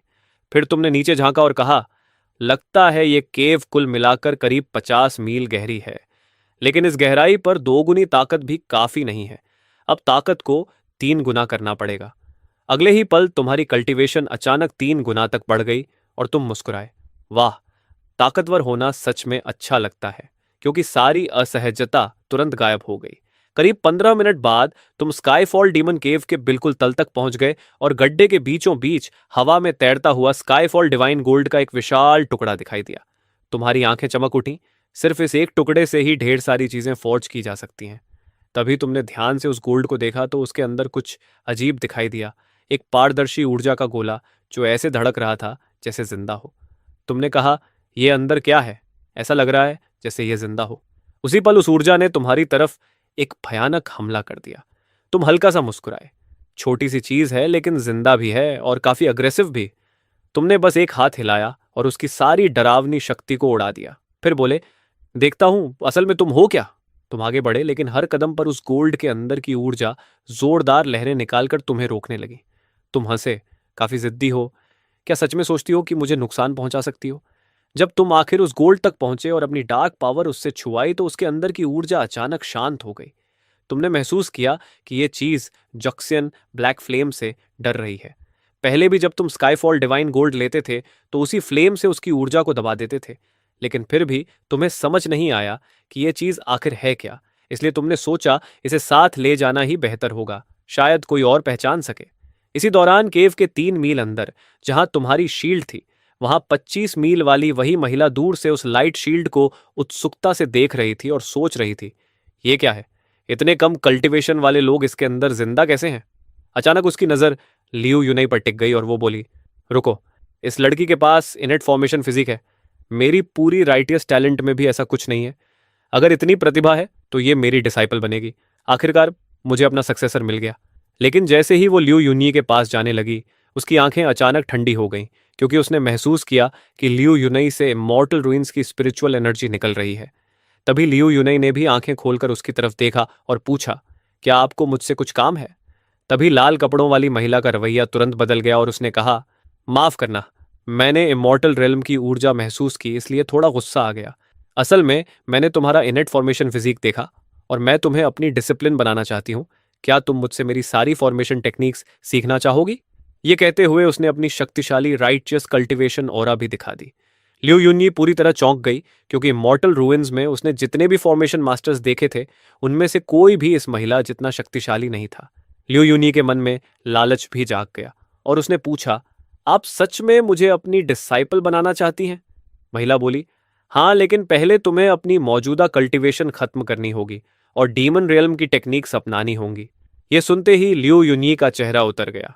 तभी लियू जिक्शुआन जोर से बोली, आंटी, अभी जवाब मत देना, पहले डैड के लौटने का इंतजार करते हैं। लियू यूनी को यह बात ठीक लगी और उसने कहा, सीनियर, क्या हम मेरे ब्रदर इन लॉ के लौटने तक इंतजार कर सकते हैं? लाल कपड़ों वाली महिला ने पूछा, वो कब लौटेगा और क्या ये शील्ड तुमने बनाई है? लियू यूनई ने जवाब दिया, वो थोड़ी देर के लिए बाहर गए हैं और जल्दी ही लौट आएंगे और ये शील्ड मेरे ब्रदर इन लॉ ने बनाई है। यह सुनकर वह महिला हैरान रह गई, क्योंकि उसने इससे पहले इतनी अजीब फॉर्मेशन कभी नहीं देखी थी। उसका नाम लुओ दनहोंग था और वह डीमन रियल्म की सबसे शक्तिशाली फॉर्मेशन मास्टर मानी जाती थी। जिज्ञासा में उसने हाथ बढ़ाकर उस शील्ड को छू लिया, लेकिन अगले ही पल एक भयानक हमला उसकी तरफ टूट पड़ा। लू दानहोंग ने तुरंत अपनी सबसे मजबूत डिफेंसिव फॉर्मेशन खड़ी कर दी, लेकिन जब वह दबाव उससे टकराया तो जैसे पूरी दुनिया अंधेरी पड़ गई और लू दानहोंग को तुरंत पछतावा हुआ, क्योंकि वह मुश्किल से खुद को संभाल पा रही थी। तभी अचानक उसके पीछे एक आकृति प्रकट हुई और तुमने शांत आवाज में पूछा, हुआंग हाओ से तुम्हारा क्या संबंध है? डीमन रियलम का सबसे बड़ा फॉर्मेशन मास्टर वही है। क्या तुम उसकी डिसिप्लिन हो? लू दानहोंग हाँफते हुए बोली, मैं उसकी डिसाइपल नहीं हूं, वो मेरा जूनियर ब्रदर है। जैसे ही उसने ये कहा, उसके ऊपर का दबाव तुरंत गायब हो गया। तुमने शांत स्वर में कहा, चूंकि तुम उसकी सीनियर सिस्टर हो और मैंने तुम में कोई दुश्मनी महसूस नहीं की, इसलिए मैं तुम्हें छोड़ रहा हूं। लू दानहोंग ने राहत की सांस ली, लेकिन जब उसने ऊपर देखकर तुम्हें ध्यान से देखा तो उसका चेहरा बदल गया और उसने पहचान लिया कि यही वही आदमी है जो 25 मील की गहराई पर उसके पास से बिजली की तरह निकल गया था। तुम अपनी बड़ी बेटी के पास गए, उससे पूरी बात सुनी और फिर लियू यूने की तरफ देखकर बोले, अगर तुम उसे अपना मास्टर बनाना चाहती हो तो तुम्हें अपनी कल्चरेशन खत्म करने की जरूरत नहीं पड़ेगी, मैं उसे ठीक कर सकता हूं। लियू यूने थोड़ा असहज होकर बोली कि वह सच में यहां रहना चाहती है, लेकिन हमेशा के लिए रुक भी नहीं सकती। तुमने तुरंत समझ लिया कि उसके मन में असली चिंता क्या है। तुमने कहा, अगर तुम अपनी बहन और भाई की वजह से हिचक रही हो तो उनकी चिंता मत करो। तुम्हारी बहन को तो बस ताकत चाहिए। उसे कह देना कि तुम यहां और मजबूत बनना चाहती हो, वो खुद ही मान जाएगी। और तुम्हारे भाई की तो बात ही छोड़ दो। सच कहें तो तुम्हारे मन में थोड़ा सा स्वार्थ भी था। अगर वह यहां रुकती तो वह बच्चों का ख्याल और अच्छे से रख सकती थी। लियू यूनई ने थोड़ी देर सोचा और बोली, मैं इस बारे में सोचूंगी, अभी वापस जाने की कोई जल्दी नहीं है। उधर लू दानहोंग सिर झुकाए खड़ी थी और खुद को थोड़ा बेबस महसूस कर रही थी। मुझे ही डिसिप्लिन्स भर्ती करने चाहिए, लेकिन यहां तो मुझसे कोई पूछ ही नहीं रहा। जब उसने सिर उठाया तो देखा कि तुम उसके सामने खड़े हो। तुमने कहा, हम डीमन टूम सिटी जा रहे हैं, तुम भी चल रही हो? लुओ दनहोंग ने तुरंत सिर हिला दिया। फिर तुमने पूछा, वैसे तुम्हारी फॉर्मेशन स्किल्स तो उस बूढ़े हुआंग हाओ से भी कहीं बेहतर हैं, फिर उसने कभी तुम्हारा जिक्र क्यों नहीं किया? लुओ दनहोंग बोली, तुम तो मेरे जूनियर ब्रदर को जानते ही हो, उसे हमेशा सबके ध्यान का केंद्र बनना पसंद है। उसे डर था कि मैं डीमन रियलम की सबसे बड़ी फॉर्मेशन मास्टर का उसका खिताब छीन लूंगी, इसलिए उसने कभी किसी को मेरे बारे में नहीं बताया। मुझे भी बस फॉर्मेशंस का अध्ययन करना पसंद है, नाम या शोहरत से मुझे कोई मतलब नहीं। ये सुनकर तुम कुछ पल के लिए चुप रह गए और मन ही मन सोचा कि वह बूढ़ा हुआंग हाओ तो तुम्हारी सोच से भी ज्यादा बेशर्म निकला। करीब आधे घंटे बाद तुम डीमन टॉम सिटी के छोटे कोर्टयार्ड में लौट आए। वहां वांग डुआनशान को देखकर तुम मुस्कुराए और बोले, ओल्ड वांग, तुम सच में आ गए। हाँ हाँ, यकीन नहीं होता कि तुम सच में वापस आ गए हो। अच्छा हुआ शुई तियानफई ने मुझे मैसेज कर दिया था, नहीं तो सब गड़बड़ हो जाती। मैंने इस बूढ़े श्याओ को कहा था कि तुम वापस आ गए हो, लेकिन यह मानने को तैयार ही नहीं था। वांग डुआनशान मासूम सा चेहरा बनाकर बोला, तुम्हें पता नहीं ये ओल्ड श्याओ मुझे कितनी बार बेवकूफ बना चुका है, इसलिए मैं जोखिम नहीं ले सकता था। तुम हल्का सा हंस पड़े। तभी ल्यू मियाओ मियाओ आगे आई और पूछने लगी, डैड ये कौन है? तुमने कहा, ये वांग डुआनसन है, तुम्हारे डैड के पुराने दोस्त, इन्हें जो चाहे बुला सकती हो। अगले ही पल लू मियाओ मियाओ जोर से बोली, हेलो ग्रैंडपा वांग। यह सुनकर तुम भीतर तक सिहर गए और वांग डुआनसन भी एकदम जड़ हो गया। उसने पूछा, ये तुम्हारी बेटियां हैं? लियू जी शुआन ने भी तुरंत उसे ग्रैंडपा कहकर पुकारा। ये दो शब्द उसके दिल पर सीधा असर कर गए और वांग डुआनशान पूरी तरह पिघल गया। वह हंसते हुए बोला, अरे तुम दोनों, ग्रैंडपा वांग को तो पता ही नहीं था कि तुम लोग हो। मैं कोई खास तोहफा भी नहीं लाया। चलो ऐसा करते हैं, ये मेरी दो सबसे अच्छी 10वीं ग्रेड स्वॉर्ड्स हैं, इन्हें ग्रैंडपा की तरफ से वेलकम गिफ्ट समझ लो। तुम्हारी बेटियां थोड़ी झिझकी तो तुमने कहा, चिंता मत करो, ले लो। फिर तुम मुस्कुराकर बोले, एक एक काफी नहीं है, अच्छी चीजें ज्यादा हों तो बेहतर है। आखिर ग्रैंडपा यूं ही नहीं कहा गया था, लियू यूनई और सन मिंजी के लिए भी दो और चाहिए। वांग डुआनसन हंसते हुए बोला, हाँ हाँ, जितना चाहिए ले लो। ग्रैंडपा के पास और कुछ नहीं, बस हथियार ही हथियार हैं। दोनों लड़कियों ने कहा, धन्यवाद ग्रैंडपा वांग। वांग डुआनशान खुशी से चमक उठा। यह सब देखकर शाओ चिंगे और शुए तियानफेई दोनों दंग रह गए, क्योंकि यह कंजूस बूढ़ा आज इतना उदार कैसे हो गया था। जब बेटियों ने हथियार रख दिए तो तुम हे होंग के पास गए और बोले, ओल्ड वांग, मैंने तुम्हें यहां इसलिए बुलाया है कि तुम्हें किसी से मिलवाऊं। ये हे होंग है, इमॉर्टल रूइंस से मेरे पुराने दोस्त। तुम दोनों पहले मिल चुके हो, है ना? वांग डुआन शान तुरंत गंभीर हो गया। हाँ, थोड़ी मुलाकात हुई थी, ये वेपन फोर्जिंग में काफी अच्छे हैं। तुमने कहा, बिल्कुल। मैंने तुम्हें इसलिए बुलाया है कि तुम कुछ ट्रेजर्स फोर्ज करने में मेरी मदद करो और इन्हें भी कुछ ट्रिक्स सिखाओ। वांग डुआनसन ने तुरंत हामी भर दी, लेकिन अगले ही पल उसे कुछ याद आया और उसने पूछा, रुको, तुम हथियार फोर्ज कर रहे हो? इस बार कोई बहुत ही दुर्लभ मटेरियल मिला है क्या? एक फौजर होने के नाते उसे रेयर मटेरियल्स के साथ काम करना बहुत पसंद था। तुमने कहा, इस बार काफी मिला है। यह कहते हुए तुमने सारा स्काई फॉल डिवाइन गोल्ड बाहर निकाल दिया। वंग द्वनशन की आंखें चमक उठीं और वह बोला, इसके बाद तो मैं सिर्फ दुनिया का सबसे अच्छा फोर्जर नहीं रहूंगा, इतिहास का सबसे महान बन जाऊंगा। फिर कोई भी मुझ तक नहीं पहुंच पाएगा। तुमने सिर हिलाकर कहा, हमेशा की तरह पहले यह पता करो कि इससे कितने ट्रेजर्स बन सकते हैं, उनके प्लान्स बनाओ, फिर मैं चुनूंगा। इतना कहकर तुम लियू यूनई और लू दानहोंग के पास गए और बोले, तुम दोनों अपने मामले खुद तय कर लो। अगर तुम लंबे समय तक यहां रुकने का फैसला करती हो तो अपनी कल्टीवेशन बदलवाने के लिए मेरे पास आ जाना। लियू यूनई ने सिर हिला दिया और तुम वहां से चले गए। दूर खड़ी ज्वेतियनफेई ये सब देख रही थी। जब उसने तुम्हें उस लाल कपड़ों वाली महिला से बात करते देखा तो उसके मन में अजीब सा एहसास हुआ, जैसे यह औरत शायद उसे तुमसे छीनने की कोशिश कर सकती है। करीब 15 मिनट बाद लियू यूनी एक शांत जगह पर गई और अपना साउंड ट्रांसमिशन जेड निकालकर मैसेज भेजा, सिस, मैं यहां हमेशा के लिए रहना चाहती हूँ। केव में उसने अभी तक फैसला नहीं किया था, लेकिन लू दानहोंग से बात करने और लियू मियाओ मियाओ से 10वें ग्रेट स्वॉर्ड मिलने के बाद उसने मन बना लिया था। दूसरी तरफ लियू रुयान ने गहरी सांस ली और तुरंत अपने भाई लियू श्वन्यू को मैसेज भेजा। फिर जवाब दिया, वहां तुम्हारे साथ कुछ हुआ तो नहीं? तुम ठीक हो? लियू यूनी बोली, मैं बिल्कुल ठीक हूं, बल्कि मुझे एक बहुत बड़ा अवसर मिला है। ब्रदर इन लॉ की मदद से मैंने इनेट फॉर्मेशन फिजिक जागृत कर लिया है। जैसे ही उसने यह कहा, लियू रुयान का भाई लियू श्याओन्यू और लियू जिंगरान कमरे में आ गए। इनेट फॉर्मेशन फिजिक सुनते ही दोनों हैरान रह गए। क्या तुम सच कह रही हो? ऐसा फिजिक तो सिर्फ दंत कथाओं में मिलता है। लियू यूनई बोली, मैं पूरी तरह निश्चित हूं। फिर उसने पूरी घटना विस्तार से बता दी। लियू रुयन सब सुनकर भौहें चढ़ाते हुए बोली, यह सब कुछ बहुत आसान और संदिग्ध लग रहा है, और वह महिला उसके दोस्त की सीनियर सिस्टर है। कहीं तुम्हें धोखा तो नहीं दिया जा रहा? लियू यूनई ने तुरंत कहा, ब्रदर इन लॉ ऐसे नहीं है, उनकी पहचान बहुत खास है। मुझे अभी हाल ही में पता चला। उसके चेहरे पर कड़वी मुस्कान आ गई, क्योंकि उसे अभी पता चला था कि उसका ब्रदर इन लॉ असल में डीमन रेल्म का मशहूर इटर्नल नाइट डीमन एम्परर है, और जिस ऊंचाई का पीछा उसकी बहन कर रही थी वह तो उसके लिए सिर्फ शुरुआत का छोटा सा कदम था। तभी लियू श्वान्यू, जो हमेशा अपने ब्रदर इन लॉ को कम समझता था, बोला, कौन सी बड़ी पहचान, बस डीमन रेल्म का एक एम्परर ही तो है, पीक एम्परर लेवल एक्सपर्ट। एक दिन हमारी बहन उससे भी ज्यादा शक्तिशाली होगी। इटर्नल नाइट डीमन एम्परर के बिल्कुल पास खड़ी लियू यूनी के मन में अजीब सा द्वंद्व चल रहा था। उसने सोचा कि बेहतर होगा वह और कुछ न कहे, क्योंकि सच बोलने से उसकी बहन का कल्टीवेशन हार्ट टूट सकता है। उसने कहा, ब्रदर इन लॉ यहाँ बहुत शक्तिशाली हैं और उन्होंने मेरे लिए सब कुछ पहले ही तय कर दिया है, इसलिए मेरी चिंता मत करो। लिu शुआन्यू का सिर सुन्न हो गया और वह बोला, सेकंड सिस्टर, क्या उस आदमी ने तुम्हारा ब्रेन वॉश कर दिया है? तुम उसकी इतनी रक्षा क्यों कर रही हो? लिu यूनी अचानक गुस्से में बोली, मुझे बहुत अच्छी तरह पता है कि ब्रदर इन लॉ किस तरह के इंसान हैं, और अगर तुमने एक बार भी उनके बारे में बुरा कहा तो तुम मेरे भाई नहीं रहोगे। माहौल गर्म होते देख लिu रुयन ने कहा, यूनी शांत हो जाओ, अभी के लिए इस बात को यहीं खत्म करते हैं, तुम थोड़ा और सोच लो, बाद में फिर बात करेंगे।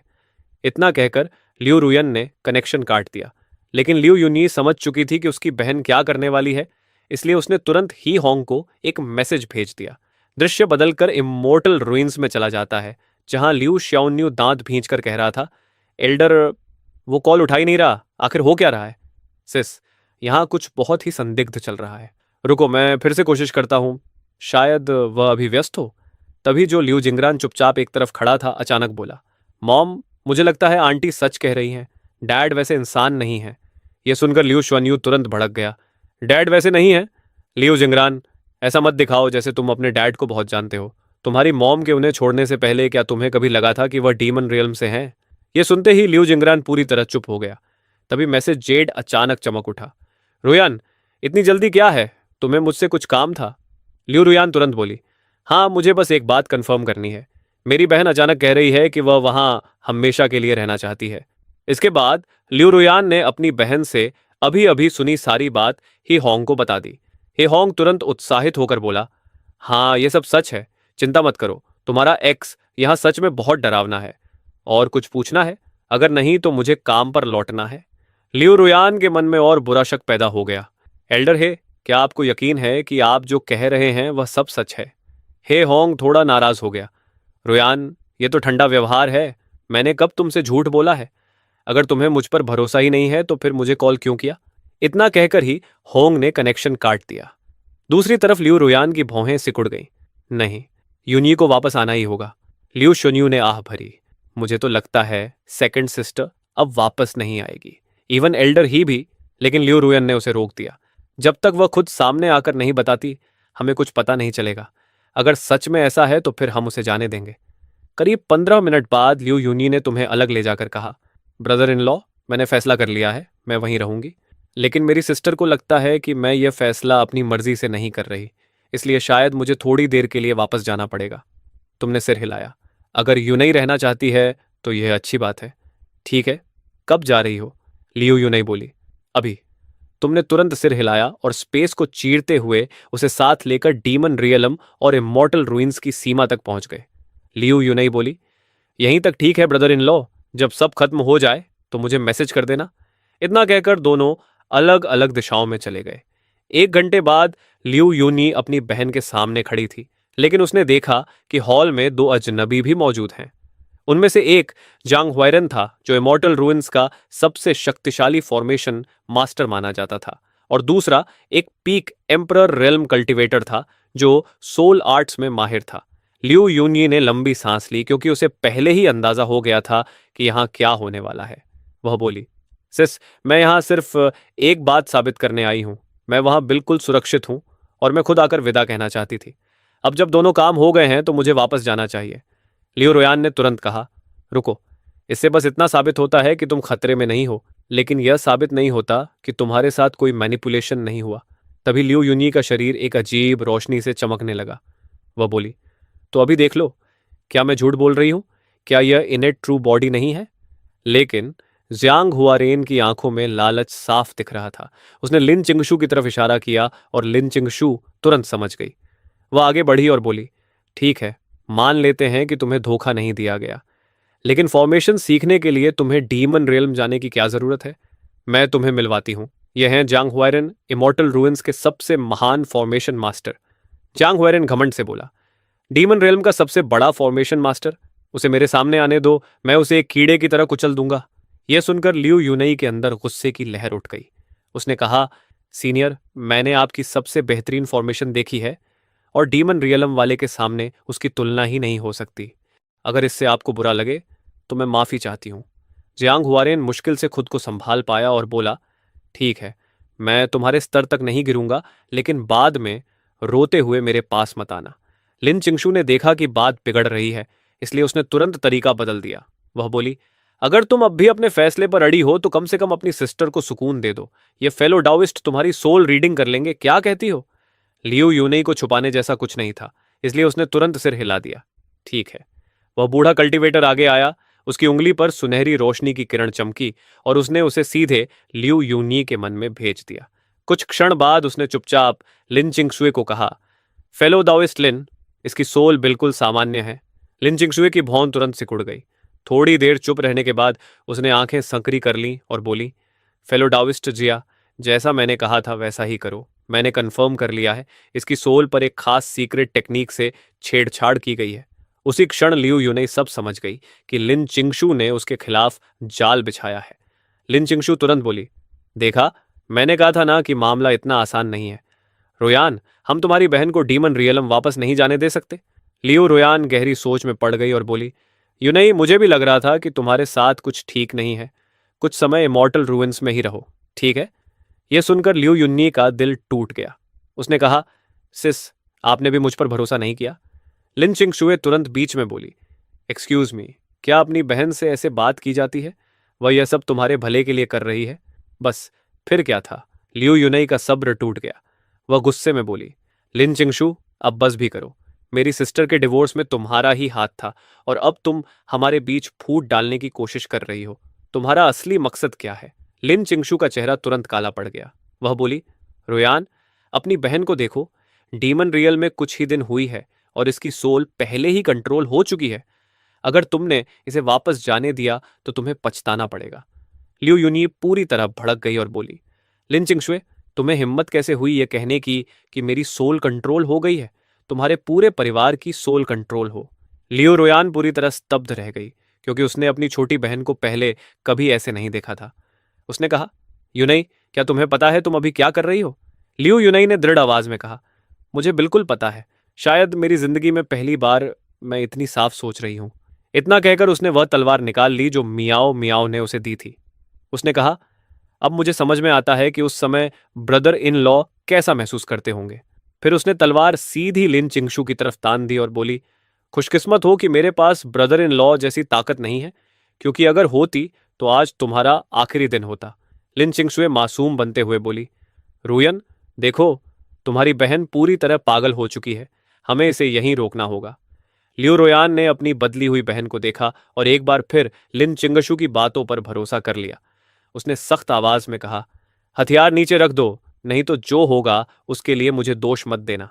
यह शब्द सुनकर लियो यूनई पूरी तरह टूट गई। उसने अचानक तलवार अपनी ही गर्दन पर रख ली और बोली, तुम मुझे यहां इतना रोकना चाहती हो तो ठीक है, मैं यहीं मर जाती हूं।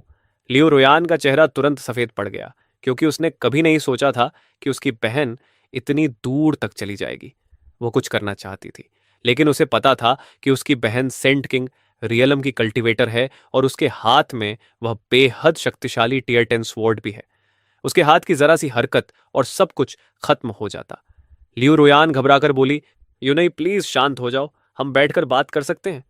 लियू यूनई ने ठंडे स्वर में जवाब दिया, अब बात करने के लिए कुछ बचा ही नहीं है। मेरी जिंदगी मेरी है, उसका फैसला भी मैं ही करूंगी।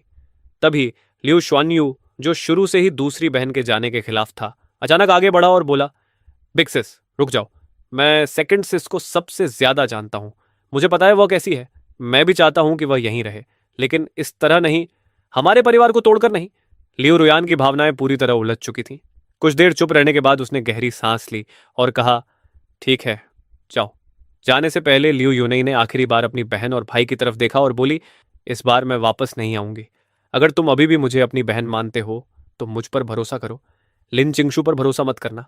फिर उसने लिन चिंगशू की तरफ ठंडी और सख्त नजरों से देखा, अपना ध्यान रखना, जिस दिन मैं तुमसे ज्यादा ताकतवर बन जाऊंगी उस दिन मैं तुम्हारे पीछे आऊंगी।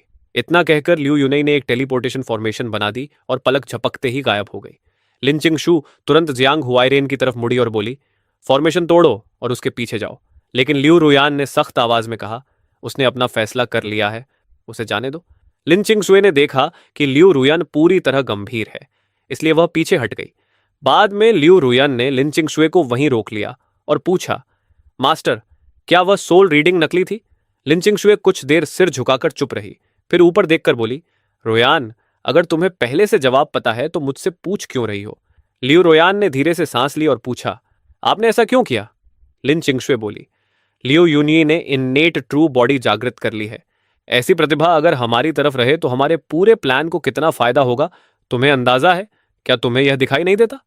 लियो रोयान अचानक फट पड़ी। वह मेरी बहन है, कोई औजार नहीं।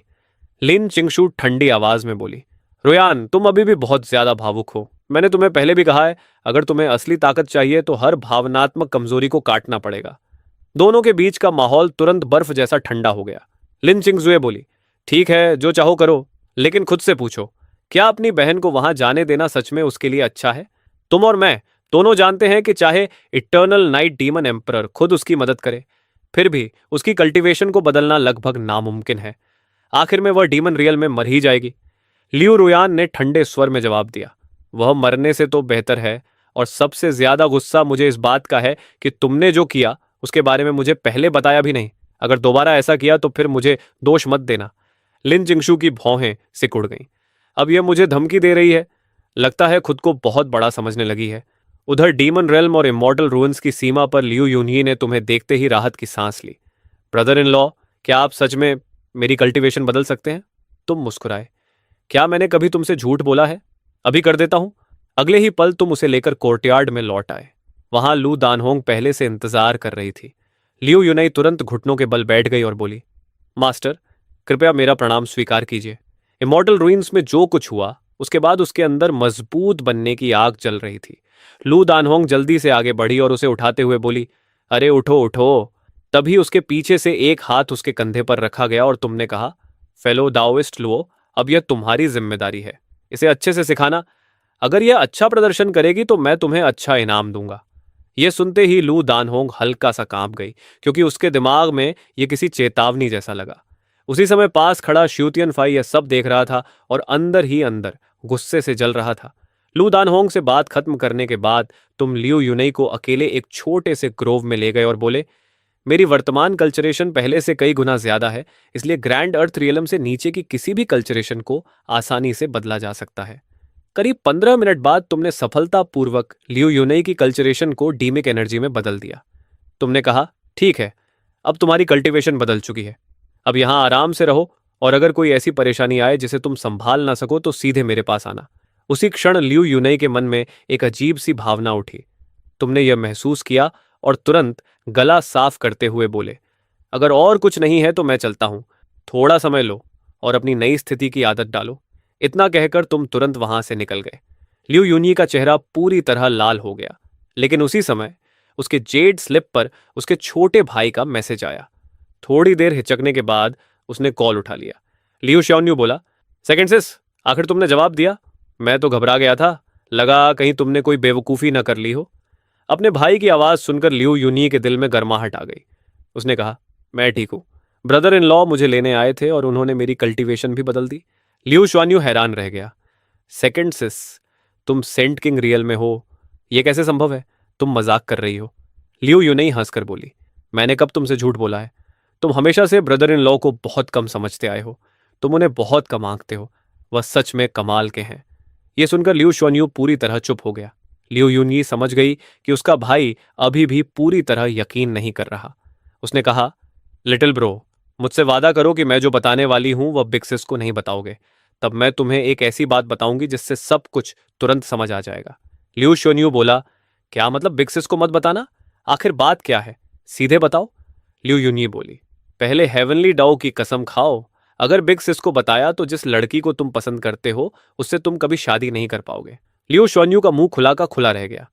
सेकंड सिस, तुम पागल हो गई हो क्या? ऐसी कसम नहीं दिलाई जाती। लियू यूनी बोली, कसम खाओगे या नहीं? अगर नहीं तो मैं तुमसे कभी बात नहीं करूंगी। आखिरकार लियू श्वान्यू ने दांत भींचकर हेवनली डाओ की कसम खा ली। ठीक है, अब खुश? तब लियू यूनी हकलाते हुए बोली, ब्रदर इन लॉ वही तुम्हारे आइडल हैं, डीमन रियल्म के इटर्नल नाइट डीमन एम्परर। यह सुनते ही लियू श्योन्यू ने तुरंत मैसेज भेजा, सेकंड सिस, क्या तुम मेरा मजाक उड़ा रही हो? लियू यूनी बोली, मैंने कब तुमसे झूठ बोला है? और सोचो, क्या तुम्हें नहीं लगा कि इमॉर्टल रूइंस में जो डिवाइन सोर्ड मैंने निकाली थी वह कहाँ से आई थी? वह ट्रांसेंडेंट ग्रेट सोर्ड जो मेरे पास थी।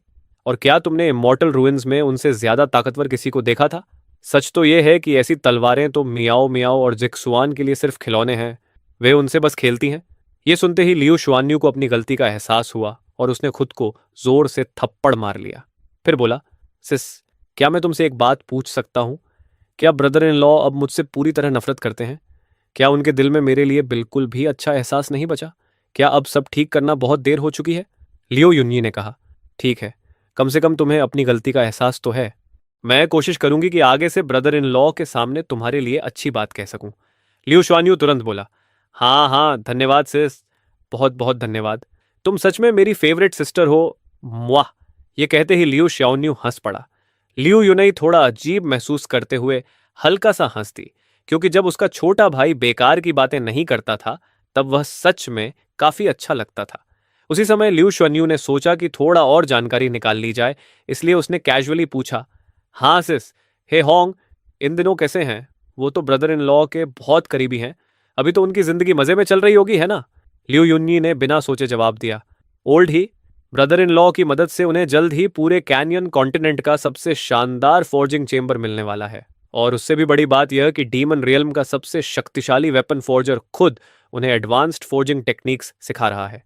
ये सुनते ही लियू शोन्यू की आंखों में जलन साफ दिखाई देने लगी और वह बोला, वाह, उस आदमी की तो किस्मत खुल गई। नहीं नहीं सिस, मैं अभी बिग सिस को बताता हूँ, मैं भी तुम्हारे पास आना चाहता हूँ। लेकिन लियू यूनई तुरंत गंभीर हो गई और बोली, बिल्कुल नहीं, अभी सही समय नहीं है। असल में मैंने तुमसे संपर्क एक और वजह से किया है। लिन चिंगशू से सावधान रहना और शेन रेन का भी ध्यान रखना। मुझे हमेशा से लगता है कि लिन चिंगशू कुछ ना कुछ खेल खेल रही है। मैं यहाँ अपनी ताकत जितनी जल्दी हो सके बढ़ाऊंगी। बस मेरा इंतजार करना, मैं जरूर वापस आऊंगी। ये सुनकर लियू शुअन्यू भी गंभीर हो गया और सिर हिलाकर बोला, समझ गया, मैं अपना और जेंगरेन दोनों का ध्यान रखूंगा। लियू युनई ने कहा, ठीक है, अब बात यहीं खत्म करते हैं। और उसने ट्रांसमिशन तुरंत काट दिया। अगले ही सुबह वांग डुआनसन तुम्हें ढूंढते हुए आया और आते ही उसने तुम्हारे हाथ में एक ब्लूप्रिंट थमा दिया। उसने कहा, जरा इसे देखो, इसमें जो डिजाइन हैं सब हेवनली मेट्रॉयड डिवाइन गोल्ड से फोर्ज किए जा सकते हैं। इनमें से 10 चीजें चुन लो। तुम थोड़ा चौंक गए और बोले, 10? इतने सारे? वांग डुआनसन ने हंसते हुए कहा, अगर आर्मर को छोड़ दो तो शायद कुछ और भी बना सकते हो। लेकिन तुमने तुरंत सिर हिलाते हुए कहा, आर्मर तो जरूरी है, मेरी बेटी के लिए भी एक सेट चाहिए। इसके बाद तुमने ब्लूप्रिंट लेकर ध्यान से देखना शुरू किया। सब कुछ देखने के बाद तुमने वंग दुआनशान से पूछा, अभी डीमन रेल्म में कौन से बाजारों में टाइम आर्टिफैक्ट्स मिलते हैं? मैं अपने बच्चे के लिए एक लेना चाहता हूं। असल में तुम यह जानना चाहते थे कि कहीं वांग डुआनसन के पास ऐसा आर्टिफैक्ट खुद तो नहीं है। वांग डुआनसन ने तुरंत कहा, क्या मैंने तुम्हें पहले A1 नहीं दिया था? वही टाइम आर्टिफैक्ट जिसका फ्लो रेट 1:100 था। तुम थोड़ा झेंप कर हंस दिए और बोले, जब मैं डीमन एम्परर पैलेस छोड़कर जा रहा था तब मैंने वह आर्टिफैक्ट अपने अप्रेंटिस को दे दिया था, इसलिए अभी मेरे पास नहीं है। यह सुनकर वंग द्वानशन को अचानक कुछ याद आया और वह बोला, लेकिन कुछ समय पहले मैंने मोलियो एकेडमी के लिए एक खास आर्टिफैक्ट बनाया था। उसका टाइम फ्लो रेट तो लगभग वही है जैसा मैंने तुम्हें दिया था, लेकिन सुना है कि अगर उसे एकेडमी के treasure time speed grinding flow के साथ मिलाकर इस्तेमाल किया जाए तो उसका रेट 1:300 तक पहुंच सकता है। तुमने हल्के से सिर हिलाया और कहा, समझ गया, अफसोस है, लगता है मुझे कोई और तरीका सोचना पड़ेगा। इतना कहकर तुम श्याओ चिंगई की तरफ मुड़े और बोले, ओल्ड श्याओ, मुझे याद है कि तुम अपने कुछ डिसाइपल्स को मोलियो एकेडमी में ट्रेनिंग के लिए भेजते थे। अब तक उन्होंने अच्छी प्रगति कर ली होगी। मैं सोच रहा हूं कि अपनी दोनों बेटियों को भी कुछ समय के लिए वहां भेज दूं ताकि वे अपने जैसे टैलेंटेड बच्चों के साथ रह सकें। तुम्हें क्या लगता है, यह विचार तुम्हें इसलिए आया क्योंकि पहले तुमने एक जीनियस डिसाइपल को पूरी तरह अकेलेपन में ट्रेन किया था और वह भले ही बहुत ताकतवर बन गया था, लेकिन साथ ही वह एंटी सोशल और बेहद हिंसक भी बन गया था। इसलिए तुम अपने बच्चों को उस तरह नहीं पालना चाहते थे। शाओ जिंगी ने गंभीरता से सिर हिलाया और बोला, मुझे लगता है यह बहुत अच्छा फैसला है। मोलियो एकेडमी इसके लिए सबसे सही जगह है। डीमन रेल्म के बाकी हिस्सों जितनी क्रूर और खून खराबे वाली जगह नहीं है। इसे एक तरह का सेफ स्टार्टर जोन समझ लो। तुमने कहा, ठीक है, मौका मिलने पर मुझे मोलियो एकेडमी के प्रिंसिपल से मिलवा देना। श्याओ चिंगई की आंखों में शरारती चमक आ गई और वह मुस्कुराते हुए बोला, वैसे वह बूढ़ा आज रात वापस आ रहा है, क्यों ना आज रात उसे अचानक पकड़ लें। मेरा मतलब है उससे मिलने चलते हैं।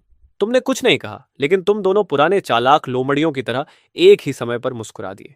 योजना तय होते ही तुमने लू दानहोंग को ढूंढा और उससे मोलियो एकेडमी तक एक टेलीपोर्टेशन अरे बनाने को कहा, ताकि भविष्य में बच्चे आसानी से घर आ जा सके। उसी शाम तुम और श्याओ चिंगई चुपचाप मोलियो एकेडमी के अंदर घुस गए। श्याओ चिंगई ने एक ट्रांसमिशन जेड स्लिप निकाला और कहा, श्याओ शू, तुम्हारा मास्टर आ गया है, आकर हमें रास्ता दिखाओ। करीब 2.5 मिनट बाद एक मिडिल एज्ड आदमी दौड़ता हुआ तुम्हारे पास आया। उसका नाम सॉन्ग शू था और वह मोलियो एकेडमी का 2 स्टार इंस्ट्रक्टर था। वह उत्साह से बोला, मास्टर, आप आखिर आ ही गए। क्या वह बूढ़ा जल्दी वापस आ गया? श्याओ चिंगई ने कहा, अभी नहीं, लेकिन ज्यादा देर नहीं लगेगी।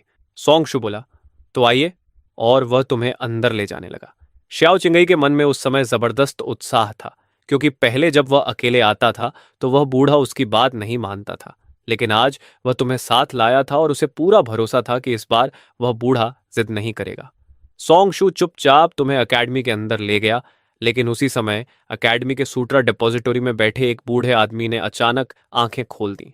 ये बूढ़ा कोई और नहीं बल्कि मोलियो एकेडमी का वाइस प्रिंसिपल लियू शिंगशू था। उसने तुरंत एक ट्रांसमिशन जेड स्लिप निकाला और मैसेज भेजा, डेमन एम्पर को प्रणाम। जिस आदमी को आप ढूंढ रहे थे वह यहाँ मोलियो एकेडमी में दिखाई दिया है और वह श्याओ चिंगई के साथ है। दूसरी तरफ से जवाब आया, बहुत अच्छा, तुम्हें इसका इनाम मिलेगा।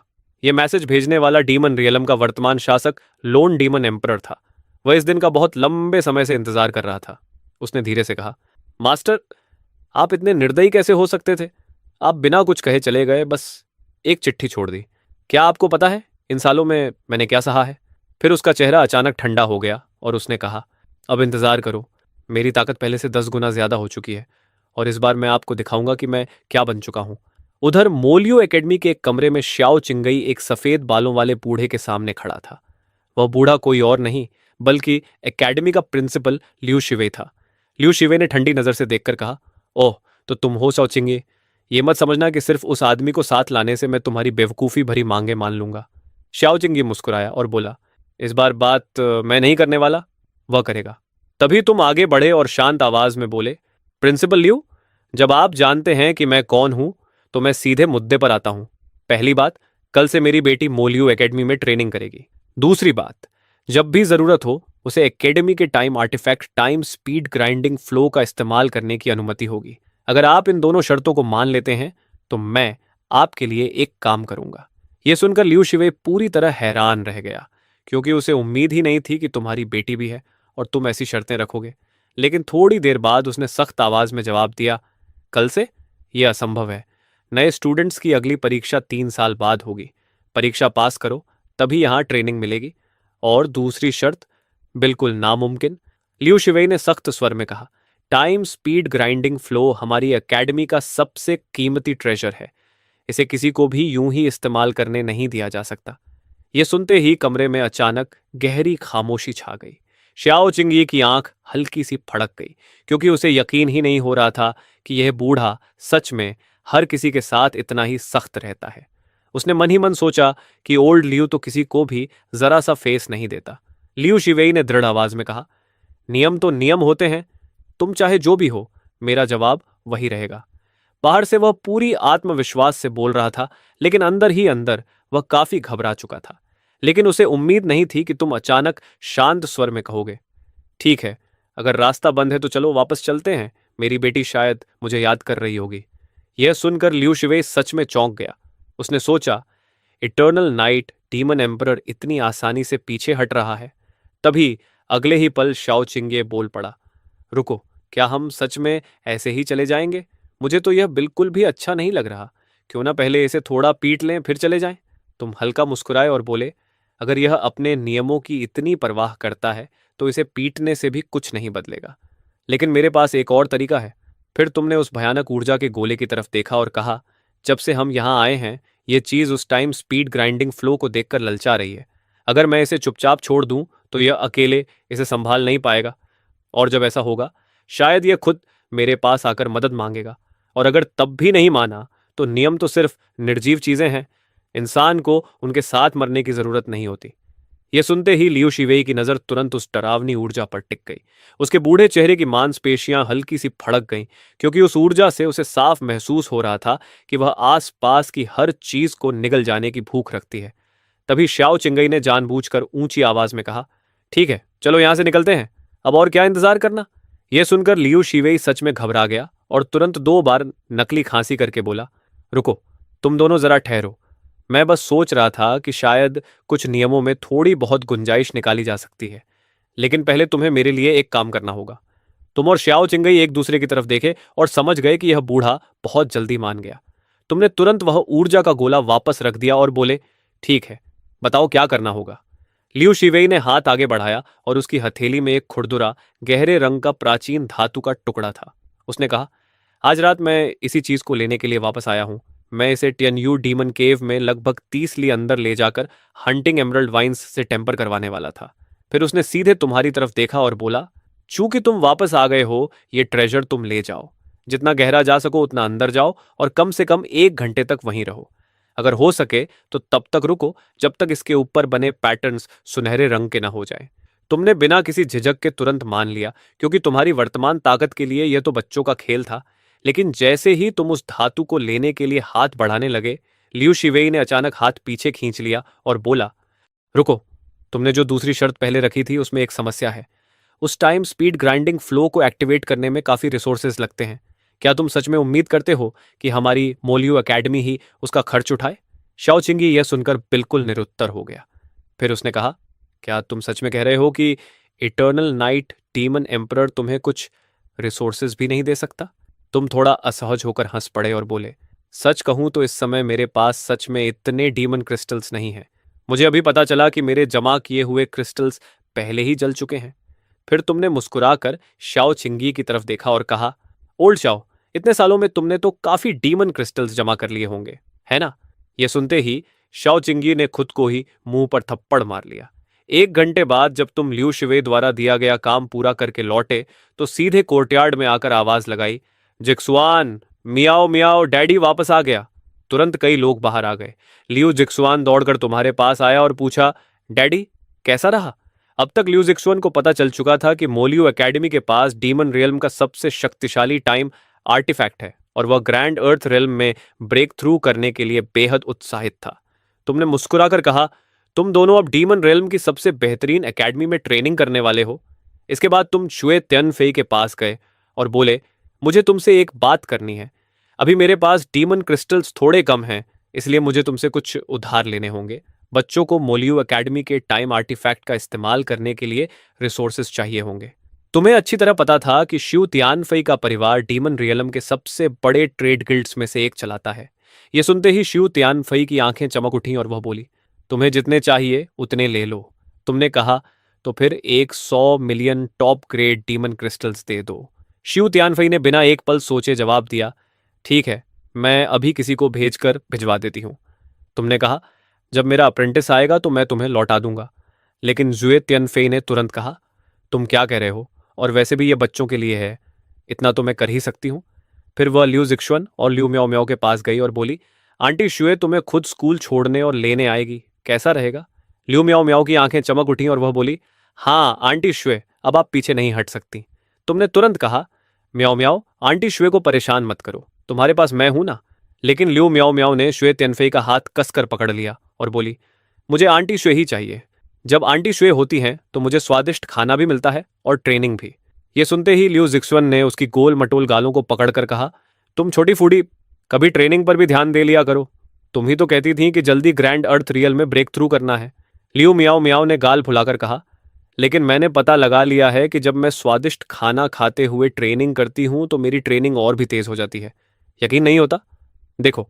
इतना कहकर उसने ठंडा वाटरमेलन निकाला और खाते हुए ट्रेनिंग दिखाने लगी। कुछ ही पलों बाद वहां मौजूद हर इंसान पूरी तरह हैरान रह गया। वह बोली, देखा, मैंने कहा था ना, मैं झूठ नहीं बोल रही।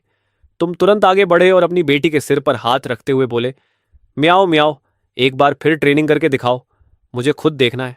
थोड़ी देर बाद जब तुमने आंखें खोली तो तुम सच में हैरान रह गए, क्योंकि तुमने साफ महसूस किया कि जब तुम्हारी बेटी खा रही थी तब उसके अंदर की स्पिरिचुअल रूट सच में बढ़ रही थी।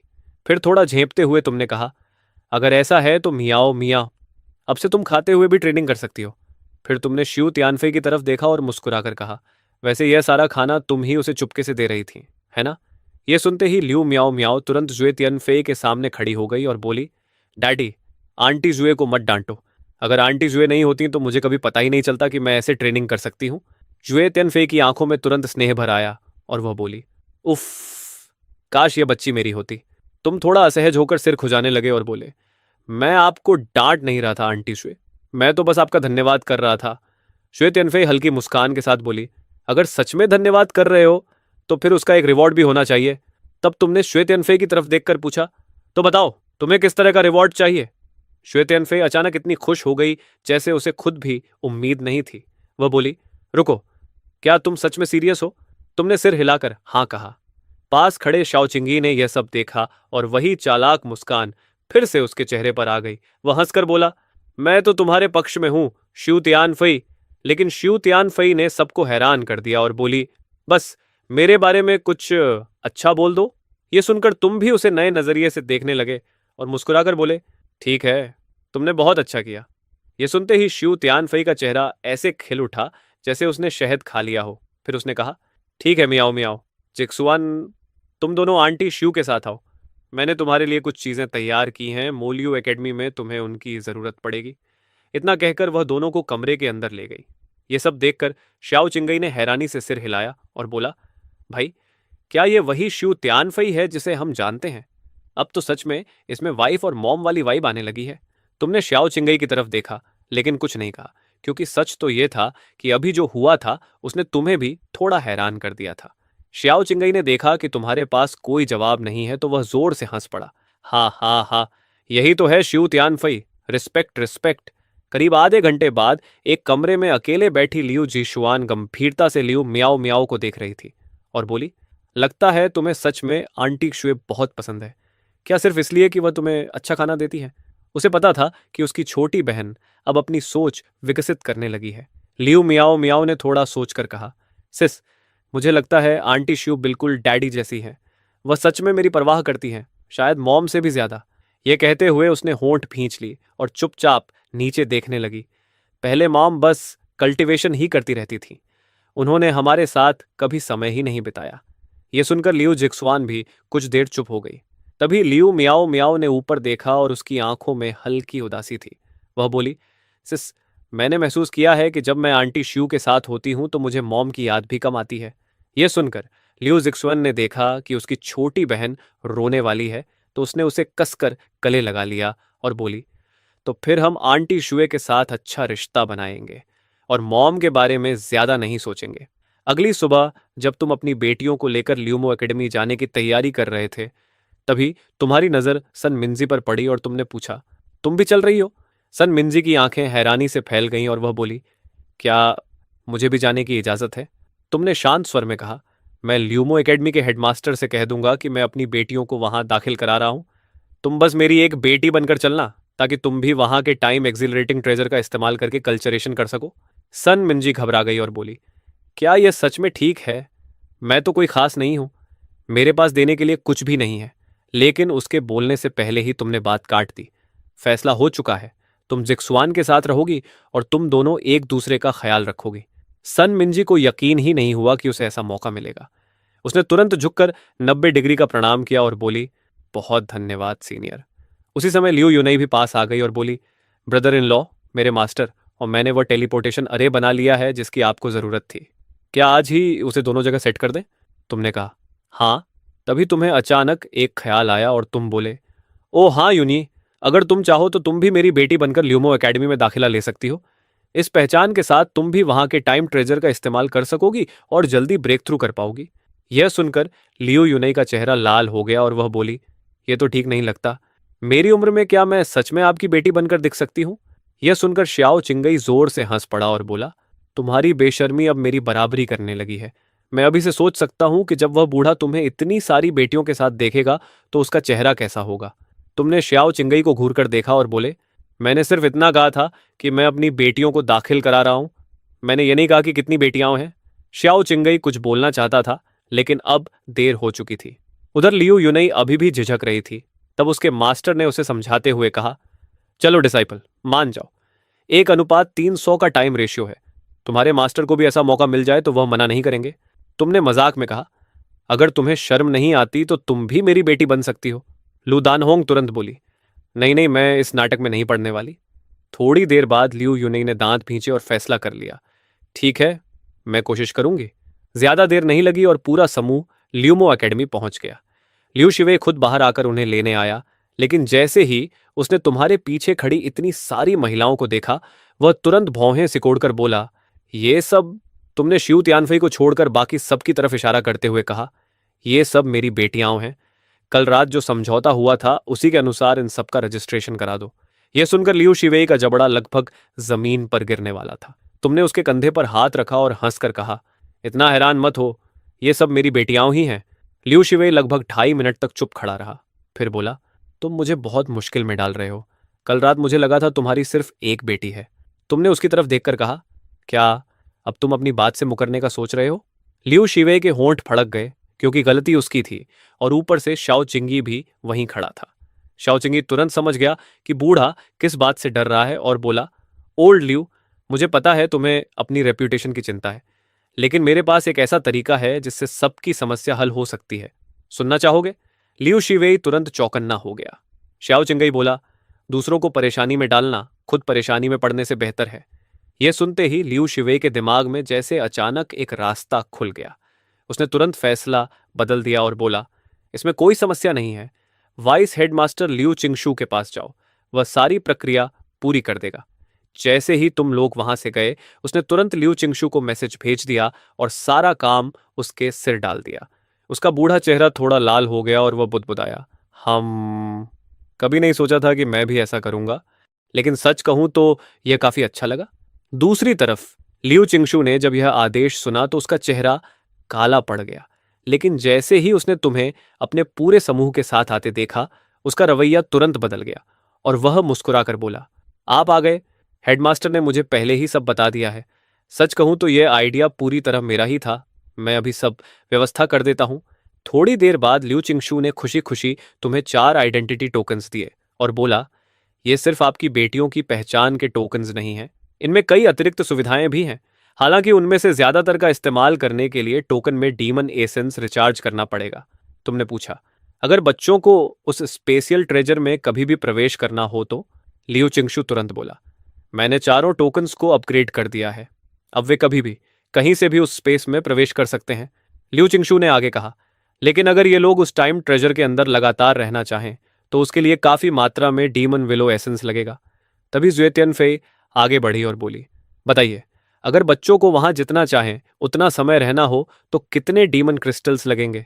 लू चिंगशू ने एक उंगली उठाई और बोला, हर एक के लिए 100 million top grade demon crystals. यह सुनकर सन मिंगजी तो लगभग बेहोश होने वाली थी, क्योंकि 100 million top grade demon crystals किसी पीक ग्रेट एम्परर की पूरी जिंदगी की जमा पूंजी के बराबर होते हैं।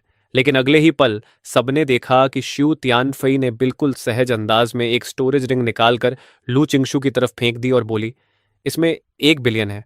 तुम्हारी एकेडमी को परेशानी नहीं होनी चाहिए। जो बच जाए उसे डोनेशन समझ लेना, कुछ और क्लासरूम्स बनवा लेना। यह देखकर लू जिक्सुआन और लू मियाओ मियाओ दोनों ने एक साथ पलक झपकाई और बोले, आंटी शू, आप तो बहुत अमीर हैं। उसी समय तुमने चुपचाप श्याओ चिंगई को एक ट्रांसमिशन भेजा। क्या शिव तियानफई का व्यापार सच में इतना बड़ा हो गया है? मुझे याद है पहले वह इतनी अमीर नहीं थी। अभी तो उसने 1 बिलियन ऐसे फेंक दिया जैसे कुछ हो ही नहीं। श्याओ चिंगई ने बेबस होकर जवाब दिया, पहले उसकी सारी ऊर्जा बस तुम्हारा पीछा करने में लगी रहती थी, इसलिए उसे अपने बिजनेस की परवाह ही नहीं थी। लेकिन इन 1000 सालों में जब तुम नहीं थे, उसने बस थोड़ा सा ध्यान दिया और सीधा डीमन ओवरलॉर्ड रैंकिंग्स के टॉप 10 में पहुंच गई। तभी लू चिंगशू आखिर अपने झटके से बाहर आया और मन ही मन बोला, मैं तो सोच रहा था कि ये लोग मेरे सिर मुसीबत बनकर आए हैं, लेकिन ये मुसीबत तो अलग ही लेवल की निकली। फिर वह बोला, ठीक है, मैं अभी इन चारों लेडीज के टोकन्स में डीमन विलो एसेंस पूरी तरह भर देता हूं। और उत्साह में वहां से दौड़ पड़ा। तुमने शिव तियानफई की तरफ देखा और सच में भावुक होकर कहा, तुम्हें इतना करने की जरूरत नहीं थी। शिव तियानफई के चेहरे पर एक गर्मजोशी भरी मुस्कान आ गई और वह बोली, ये तो कुछ भी नहीं है। अगर आगे कभी तुम्हें और डीमन क्रिस्टल्स चाहिए हो बस बता देना, जितने भी चाहिए मैं इंतजाम कर दूंगी। तुम्हारे मन में भावनाएं थोड़ी उलझ गईं, क्योंकि ऐसा लग रहा था कि शायद तुम इतने समय से शू तियानफई के साथ कुछ ज्यादा ही सख्त रहे थे। तभी श्याओ चिंगई की आवाज फिर तुम्हारे दिमाग में गूंजी। देखा, लोगों को पहचानने में मेरी नजर कभी गलत नहीं होती। शू तियानफई असल में बहुत अच्छी इंसान है। इस बार तुमने कोई जवाब नहीं दिया और शाओ चिंगी को महसूस हो गया कि तुम धीरे धीरे जुए तियानफई के लिए नरम पड़ रहे हो। थोड़ी देर बाद लू चिंगशू वापस भागता हुआ आया और बोला, मैंने आपकी बेटियों के टोकन्स में सारे डीमन क्रिस्टल्स डाल दिए हैं। अब बस उन्हें शी शी मोयू स्पेस के अंदर जाकर टोकन पर ध्यान लगाना होगा और वे टाइम ट्रेजर का इस्तेमाल कर सकेंगी। तुम संतुष्ट होकर सिर हिलाए। फिर वह धीरे से लुजेक्सुआन और बाकी लड़कियों की तरफ झुककर बोला, अगर एकेडमी में कभी कोई ऐसी समस्या आए जिसे तुम संभाल ना सको तो सीधे मेरे पास आ जाना। आधे घंटे बाद तुम अपनी बेटियों को शी शी मोयू स्पेस में ले गए। सामने खड़ा रहस्यमयी कल्चरेशन टावर देखकर तुम काफी संतुष्ट हुए और बोले, अंदर जाकर पहले महसूस करो और कोशिश करना कि सबसे ऊपर वाली मंजिल पर जाओ। वहां कल्टीवेशन की गति सबसे तेज है। चारों ने गंभीरता से सिर हिलाया और अगले ही पल गायब हो गई। लगभग एक इंसेंस स्टिक समय बाद चारों फिर तुम्हारे सामने लौट आई। तुमने पूछा, अंदर कैसा लगा? लू जिक्सुआन और बाकी दो मुस्कुराई और बोली, कमाल का है। लेकिन लू मियाओ मियाओ ने होंठ फुलाकर कहा, डैडी, मियाओ मियाओ वहां अकेली थी। इतनी बड़ी जगह में थोड़ा अकेलापन लग रहा था। तुमने प्यार से उसके सिर पर हाथ फेरा और कहा, कोई बात नहीं, जब मियाओ मियाओ थोड़ी बड़ी हो जाएगी तब हम यहाँ लंबे समय के लिए कल्चरेशन करेंगे। यह सुनकर लू मियाओ मियाओ खुश हो गई। फिर तुमने लू जिक्सुआन और बाकी दोनों से कहा, अब से तुम लोग यहीं ट्रेनिंग करोगे, लेकिन टाइम ट्रेजर पर ज्यादा निर्भर मत हो जाना। सबसे अच्छा तरीका यह है कि सुबह एकेडमी की क्लासेस अटेंड करो, दोपहर में यहाँ कल्टीवेशन करो और शाम को टेलीपोर्ट होकर घर वापस आकर आराम करो। तीनों ने गंभीरता से सिर हिलाया और तुरंत उत्साह में फिर से टावर के अंदर चली गई। उसी शाम जब तीनों कोर्टयार्ड में वापस आईं तो अपनी खुशी रोक नहीं पा रही थी। लू जिक्सुअन उत्साह से बोली, आंटी मिंगजी, मैंने आज 3 पूरे लेवल्स ब्रेक थ्रू कर लिए। ये तो पागलपन जैसा था। लियू यूनई ने गहरी सांस लेते हुए कहा, मैंने सिर्फ एक माइनर कल्चरेशन लेवल ही नहीं तोड़ा, बल्कि वह फॉर्मेशन टेक्निक भी समझ ली जो पहले कभी समझ नहीं आई थी। सन मिंगजी भी बोली, मैंने भी 3 लेवल्स ब्रेक थ्रू कर लिए। लेकिन इसी उत्साह के बीच लियू यूनी को अचानक याद आया कि उसके छोटे भाई ने उसे ट्रांसमिशन भेजा था। इमॉर्टल रियलम के एक घर में लियू जनरेन बेचैनी से पूछ रहा था, अंकल, क्या उसने अभी तक कॉल नहीं उठाया? वह तो अपनी बहन के सामने शेख ही बघारने के लिए बेताब था। लियू शोन्यू बोला, शायद वह किसी काम में व्यस्त होगी, लेकिन तुम उसे बताना क्या चाहते हो? लियू जनरेन खुशी से बोला, अंकल, आज आखिर मैं भी सिलेक्ट हो गया। मैंने इमॉर्टल रियलम की सबसे बड़ी एकेडमी चिंगशान एकेडमी ज्वाइन कर ली। और इतना ही नहीं, वहां के एक 30 टाइम रेशियो कल्टीवेशन स्पेस में सिर्फ 2 घंटे ट्रेनिंग की और तुरंत एक माइनर लेवल ब्रेक थ्रू कर लिया। ये तो कमाल है। लियू शुआन्यू तुरंत समझ गया कि लियू जनरेन क्या करने वाला है और हल्की हंसी के साथ बोला, तुम्हारी मॉम का प्रभाव सच में बहुत बड़ा है। उसने तुम्हें चिंगशान एकेडमी में दाखिला दिलवा दिया। फिर अचानक उसे कुछ याद आया और उसने पूछा, वैसे क्या तुम्हारी एकेडमी में नंगोंग युन नाम की कोई टीचर है? लियू जनरेन बोला, बिल्कुल, वह तो पूरी एकेडमी की सबसे पॉपुलर टीचर है। लियू शुआन्यू ने आसमान की तरफ देखते हुए कहा, वही तो मेरी ड्रीम गर्ल है, मुझे बचाओ। फिर उसने आ भरते हुए कहा, लेकिन सच कहूं तो यह नामुमकिन है। वह नंगोंग क्लैन से है, जो इमॉर्टल रीलम के सबसे बड़े परिवारों में से एक है, और मैं उसके मुकाबले कुछ भी नहीं हूं। ये कहते हुए उसे सच में खुद पर गुस्सा आया, क्योंकि अगर उसने पहले ही अपने उस महान ब्रदर इन लॉ से रिश्ता खराब न किया होता तो नांगोंग यून जैसी लड़की भी शायद उसके स्तर की नहीं होती। तभी अचानक लियू श्वन्यू की आंखें चमक उठीं, क्योंकि ट्रांसमिशन कनेक्ट हो गया था। वह तुरंत बोला, सेकंड सिस, वहां सब कैसा चल रहा है? लियू यूनई ने शांत आवाज में कहा, मेरे साथ क्या होना है? जो कहना है सीधे कहो। लियू श्याओन्यू का चेहरा सिकुड़ गया और वह बोला, सिस, थोड़ा प्यार से बात कर सकती हो? और वैसे भी जनरन तुमसे कुछ कहना चाहता है।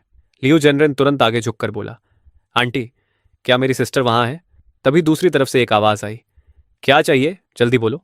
अपनी बहन की आवाज सुनते ही लियू जनरन खुशी से बोला, सिस सुनो, आज मैंने चिंगशन एकेडमी ज्वाइन कर ली और वहां के 1:30 टाइम ट्रेजर में सिर्फ एक दोपहर ट्रेनिंग करके ही एक पूरा माइनर लेवल ब्रेक थ्रू कर लिया। लू जिक्सुअन के होंठ हल्के से ऊपर उठे और वह बोली, ओह वाह, देखो तो सही तुम्हें। अपनी बड़ी बहन से ऐसी तारीफ सुनकर लियू जनरन बेहद खुश हो गया और तुरंत बोला, यह सब मॉम की वजह से हुआ है सच में? इतना सुनते ही लू जिक्शुआन का चेहरा सख्त हो गया और उसने झटके से कहा, लियू जनरन, लगता है तुम्हें अब मुझे अपनी बहन मानना ही नहीं है। मेरे सामने फिर से उसका नाम लेना जरूरी था क्या? लियू जनरन भी तुरंत पलटकर बोला, सिस, अगर तुम मुझे भाई मानना छोड़ भी दो तब भी मैं सच कहूंगा। अगर तुम डीमन रियलम में ही रहती रही और मॉम के रिसोर्सेज का सहारा नहीं मिला तो हमारे बीच का अंतर बस बढ़ता ही जाएगा। अगर यकीन नहीं है तो 2 महीने बाद मैं खुद डीमन रियलम आकर तुम्हें दिखा दूंगा। लू जिक्सुअन उसे तुरंत जवाब देने ही वाली थी, लेकिन जैसे ही उसने सुना कि उसका छोटा भाई सच में खुद आने वाला है, उसके होंठ अनजाने में मुस्कुरा उठे। वह बोली, जब चाहो आ जाना, तुम्हारा हमेशा स्वागत है। बस उम्मीद है कि बहुत देर से मत आना, वरना तब तक शायद मियाओ मियाओ भी तुमसे आगे निकल जाएगी। यह सुनते ही ट्रांसमिशन तुरंत कट गया। उधर लियू जेनरेन अब पूरी तरह जोश में आ चुका था और उसी समय डीमन रियलम जाने का मन बना चुका था। इसी बीच इमॉर्टल रियलम के एक भव्य हॉल में कोई बोला, रोयान आज जेनरेन चिंग शान एकेडमी में दाखिल हो गया, वह जरूर बहुत खुश होगा। लियू रोयान ने कृतज्ञता से हाथ जोड़कर कहा, यह सब मास्टर की सिफारिश की वजह से हुआ है। सामने बैठे लिन चिंगशु ने हल्की मुस्कान के साथ कहा, मैंने बस बात पहुंचा दी थी। असल में उन्होंने उसे इसलिए स्वीकार किया क्योंकि उन्होंने उसका टैलेंट देखा। उसका पोटेंशियल बेहद डरावना है। एक दिन वह जरूर सबसे ऊंचाई पर पहुंचेगा, लेकिन अब एक नई समस्या सामने आ गई है। लियू रुयान तुरंत बोली, मास्टर कृपया बताइए। लिन चिंगशू के होठों के कोने पर हल्की सी मुस्कान आई और वह बोली, समस्या भी उसी टैलेंट की वजह से है। अगर उसे यूं ही बढ़ने दिया गया तो वह इमॉर्टल रेल्म के कई बड़े परिवारों के लिए खतरा बन सकता है। इसलिए कुछ परिवार पहले ही उससे संबंध जोड़ना चाहते हैं। यह सुनकर लियू रुयान का चेहरा थोड़ा फीका पड़ गया और वह बोली, मास्टर, आपने ही तो कहा था कि मेरी स्थिति में किसी को भी प्रेम संबंधों से दूर रहना चाहिए।